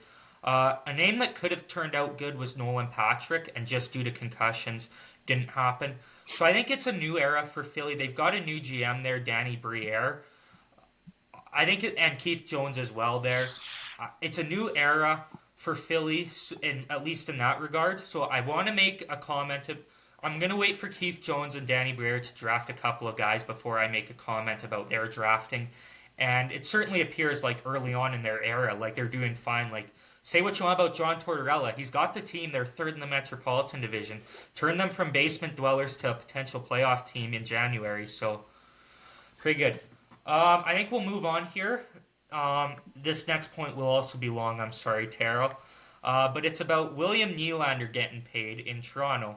And take a victory lap. I like the player. I do have concerns, though, more just bigger picture. So you signed William Nylander to the 8-year, $11.5 million contract. That's a lot of money. and he's third in points in the NHL right now. He's absolutely proving it this season. And I have no doubts that the contract, he's going to at least play up to that. I have no doubts he can play up to that level for as long as the contract goes, and maybe the final 1 or 2 years, but that's every contract, you see. I'm going to bring it up, though, because these are now the contracts that the Leafs have. Here's the numbers of the rest of their core four. John Tavares, $11 million. Austin Matthews, $11.64 million. He will be $13.25 after this season. Marner's $10.9, and he's eligible for an extension starting this summer. So he has 1 year left after this year. The Leafs, it feels like we've been saying this now for a couple of years, but this is the last year. They need to win this season. And I know that you've got a lot of teams in the mix. You've got Boston's a strong team, and you've had a lot of problems with them. Florida's coming on. You've got even, that's only in your division. You've got Tampa as well. In the opposite division, you've got the Rangers and the Hurricanes, Philly maybe. But this has to be your year. And I know you're going to come up against some tough teams, but eventually you have to be the one where they have to be saying, oh no, we got to play the Leafs. You know what I mean? You can't. Eventually, you got to stop throwing your hands up and making excuses. Instead, you got to make other teams do that, in my opinion. This year, the Leafs have to win. You have Nylander on a $6.9 million contract, which in the scope of this season is an absolute steal. You have Austin Matthews. His extension hasn't kicked in yet. You have to win this season, I think, if you're the Leafs. You have to go all in because that's a lot of money committed to 4 players. And yes, they're all at least good players, like 3-star players, and then Tavares I don't think is worth that money, but John Tavares is an $8 million player. He's not $11 million in my opinion. I wouldn't pay him $11 million if you told me right now. And with the Stanley Cup team, I don't think you can win with those 4 contracts going forward. If Marner gets an extension too, big time extension. If the Leafs lose this year, which is very possible, like I said, a lot of tough teams, but I think the Leafs need to maybe this season say, no, it's enough. We need to be the alpha dogs in this division. If they don't win, I think Marner needs to go. Because John Tavares, like I said, I don't like his contract either, but I don't know if you're bringing in a lot of value. I don't know if a lot of teams do want that contract, and I don't know if you can bring in that same value. Whereas I think you get a lot of value from Mitch Marner. As the season's gone on, I've lost faith in the Leafs, and now this could happen. They can change that down the stretch, but a couple of the reasons why I was high on him, the big one was Tyler Bertuzzi, who I think we can agree has not lived up to what we expected out of him. I just feel like I've told you before, to win a cup, you need 3 scoring lines, because if one gets shut down, then you need 2 other ones, right? And then you're obviously, every team has that 4th checking line. We can all argue, oh, we have the best 4th line. Nobody really does. They're all kind of the same. With that being said, when it comes to the Leafs and why I say that they need to trade a Marner, I would say, it's because I think you maybe at this point need to take a step back to go 2 steps forward. And what I mean by that is so say you trade Mitch Marner, but you get 2 guys back that can score, which he's Mitch Marner, has a lot of value. You could definitely do that. The one name that I thought of, and I know you shook your head earlier this week, but and he's a defenseman as well, which goes against the forward thing I just said. But I was thinking maybe you trade him to the Avalanche because now they're having problems. It seems there was the weird kind of locker room issues that became public in December. And I think they'd absolutely take on a guy like Mitch Marner to help complement some of their other star pieces. Do you maybe take in a guy like Devon Taves and an extra forward out of it that can help you score, maybe a second line guy, so that ultimately you do lose that superstar, but you add more in the end. You know what I mean? I'll throw out because they were a championship team, was that if you look at Vegas's team, yes, they had their guys like Stone and Eichel that were paid 10 and 9.5, Pietrangelo at 8.8, but the Conn Smythe winner on that team was paid $5 million. Their second line center was $2.75 million, and I don't feel like the Leafs have enough of those kinds of contracts to win a Stanley Cup. Okay, make a real New York Yankees land Marcus Stroman. We'll get to that in the MLB segment. Yeah, breaking news. Well, I want to finish off this NFL or NHL segment first because it has been running a while, and I apologize to Terrell here, who's just kind of been watching me and Truman Now I have debate a things little. to think about while you talk about hockey. So, gonna try and wrap up the NHL segment here. All stars have been named. I'm actually a little bit excited. Long-term listeners of the Armchair Athletes know I absolutely hate the All-Star game, and there will probably be that rant coming this month. I still think the weekend should just be scrapped. I think it's a waste of time. But I am excited for the All-Star draft this year, which they're bringing back, which I don't know why they ever got rid of it. Actually, I do know why, but I don't. I think it was a dumb reason, was because too many millionaire NHL players didn't want to be the last pick. I didn't want to be. Spare me your tears. Spare me your tears. Last point here. PWHL has started. For those of you unaware, that's the Professional Women's Hockey League. Just started in the new year here. There's two new rules. Also, want to say Minnesota seems to be the team to beat so far. They're 3-0. And I want to see this league really succeed. I think it'd be great for the sport of hockey. But for the PWHL, there's two new rules. And they're big rules because they aren't in the NHL, I guess. The first one is the point system, which is a 3-2-1 format.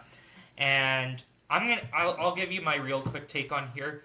I don't think that the point system matters as much as everyone's making it out to be.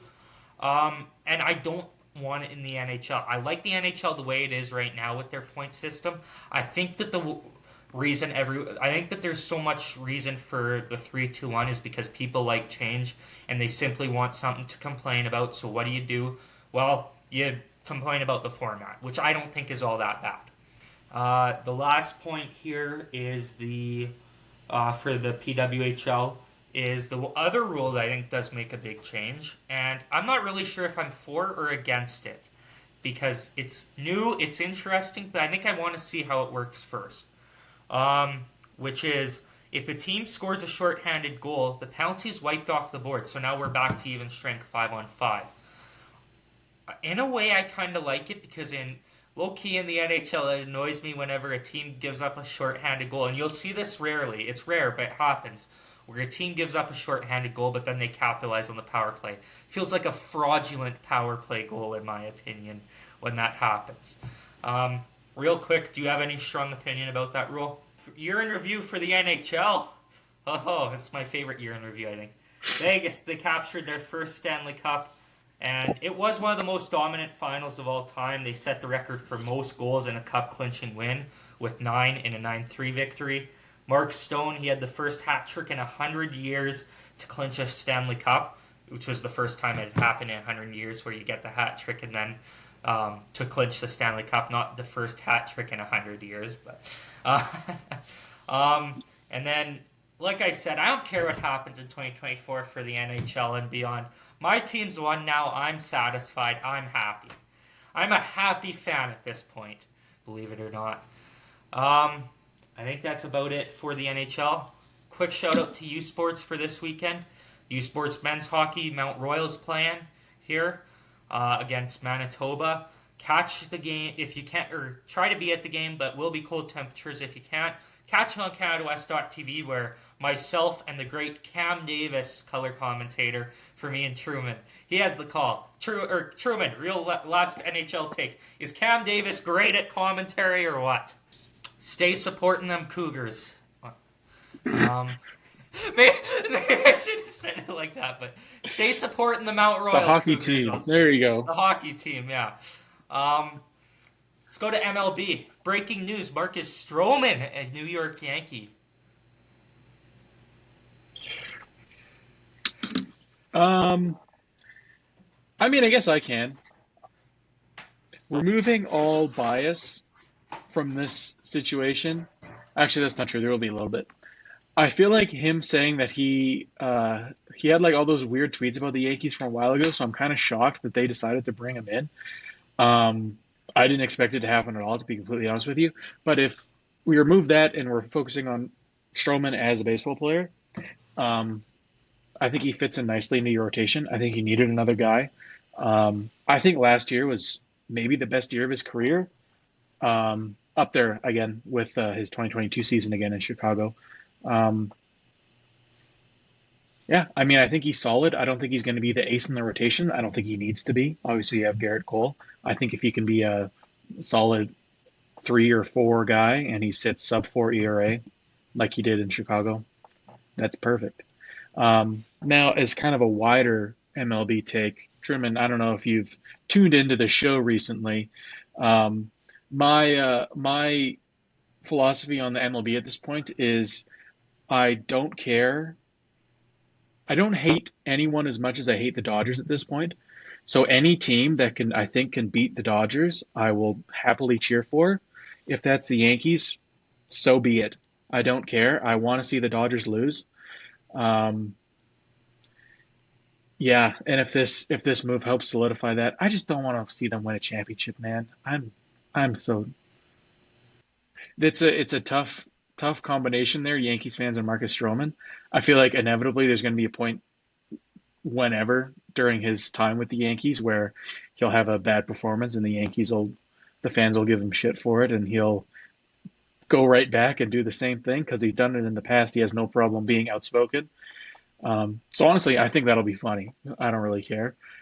But, like I said, I think that's a solid move for the Yankees. I think it's really getting exactly what they needed, just like a solid back half of the rotation guy. Because if there's anything about the Yankees that really you can't be sure about at this point, it is that starting rotation. There's so many question marks there. So yeah, I think it's a good move for them. I have no issue with it. I have a big page pulled up of all the moves that have happened. I thought was going to be the big thing to talk about with the Yankees is that Juan Soto signed a 1-year deal, I think $31.5 million. I mean, I think if that wasn't in order before they made the trade, I'd be surprised. Um, so it's not like huge news, but again, I think it is just kind of reassuring that you got that done and it's one less thing to worry about. Um, it was, yeah, because Shohei was 30 million and he was, I think, 31 or 31 and a half. Um, and then other news, this is sadly more Dodgers news, just happened today. I need to find the bookmark on my phone. I will Uh, say, did we say that they signed Teo? that was one of the other things I was going to bring up because I was going to be kind of the way I was going to finish it off. That one is maybe the one that makes me the most mad out of all of them. But there is a silver lining to it, and I'll get into that afterwards. But yeah, the Dodgers trade that I wanted to talk about, they sent Michael Busch, who is one of their top prospects, I think number 2 in their pipeline, and Yency Almonte went to the Chicago Cubs for Jackson Ferris, who's a left-handed starter, and Zaire Hope, who's an outfielder. Um, Same thing as the Yankees, I guess. They need some prospects, and I think they need a lot more. They need a sure arm more than they need any more bats. So I think that makes a lot of sense for the Dodgers at that point. I saw a lot of people saying or I guess Cubs fans saying it would be, oh man, what's their Christopher Morel. I thought that was the name that was floated out a lot for the Dodgers, and I didn't think that was going to happen, and it didn't. Again, I think it's a solid move for the Dodgers. We'll see what happens. I don't think it's like a win now sort of deal, but another thing that the Dodgers have done, unfortunately. Very quickly, we can talk about the 2 just enormous moves the Blue Jays have made so far in signing Yankees legend Isaiah Kiner-Falefa to a 2-year, $15 million deal. And then obviously the other one is Kevin Kiermaier for a year and $10.5 million, which I can't be mad at. I'm happy they brought him back, but I understand the rationale behind the IKF deal. Whit Merrifield's going to be out. You got a cheaper, worse version of Whit Merrifield. It's like we went from fucking Juan Soto and Shohei Ohtani to IKF, and it's like Ross Atkins. You got to do something, man. Like I don't like if they get Jorge Soler, who they've been tied to. Wonderful, great. That'll be perfect. I will no longer be as mad as I am right now. But the other name I've seen floated out is Jock Peterson, and I don't see how that fixes really many of their problems at all. I don't think he's the same player that Jorge Soler is. I'd much rather have him. So if it was a choice between those two, I would definitely take Soler. Um, but yeah, I mean, it's just as disappointing as the offseason was before they made any moves. Somehow signing IKF has made it more disappointing for me. It's like we have like utility guys all around the roster. We got Biggio, we got Espinal. Like I said, we had Whit Merrifield, but he's not coming back. So it's just like you're bringing in another one of those guys just to, I guess, maybe he plays third base. I don't know. Um, it's just uninspiring, like everything else has been with the Blue Jays for a while now. Um, they need to do something at this point. If they don't bring in like a big power bat, JD Martinez is obviously still out there as well, and he had a solid season with the Dodgers. But like I said, Jorge Soler is kind of my number one guy.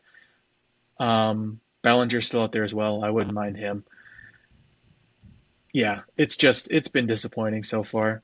But now we can go back to, like Clayton mentioned, Teoscar Hernandez to the Dodgers, 1 year, $23.5 million, I think.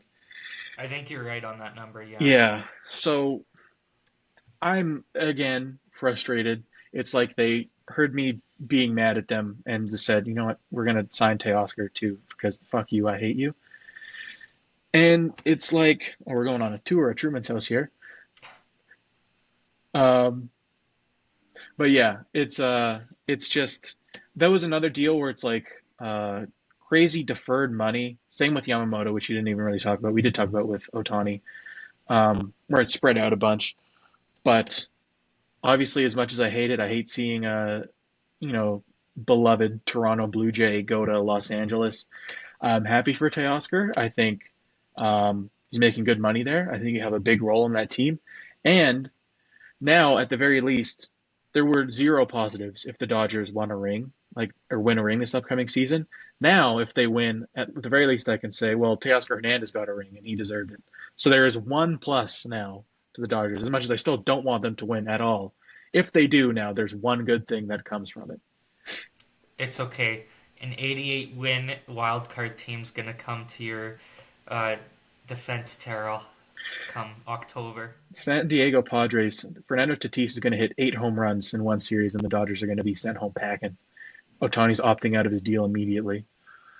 Um, and then, I mean, outside of that, really the only deals uh, were just like avoiding arbitration sort of stuff.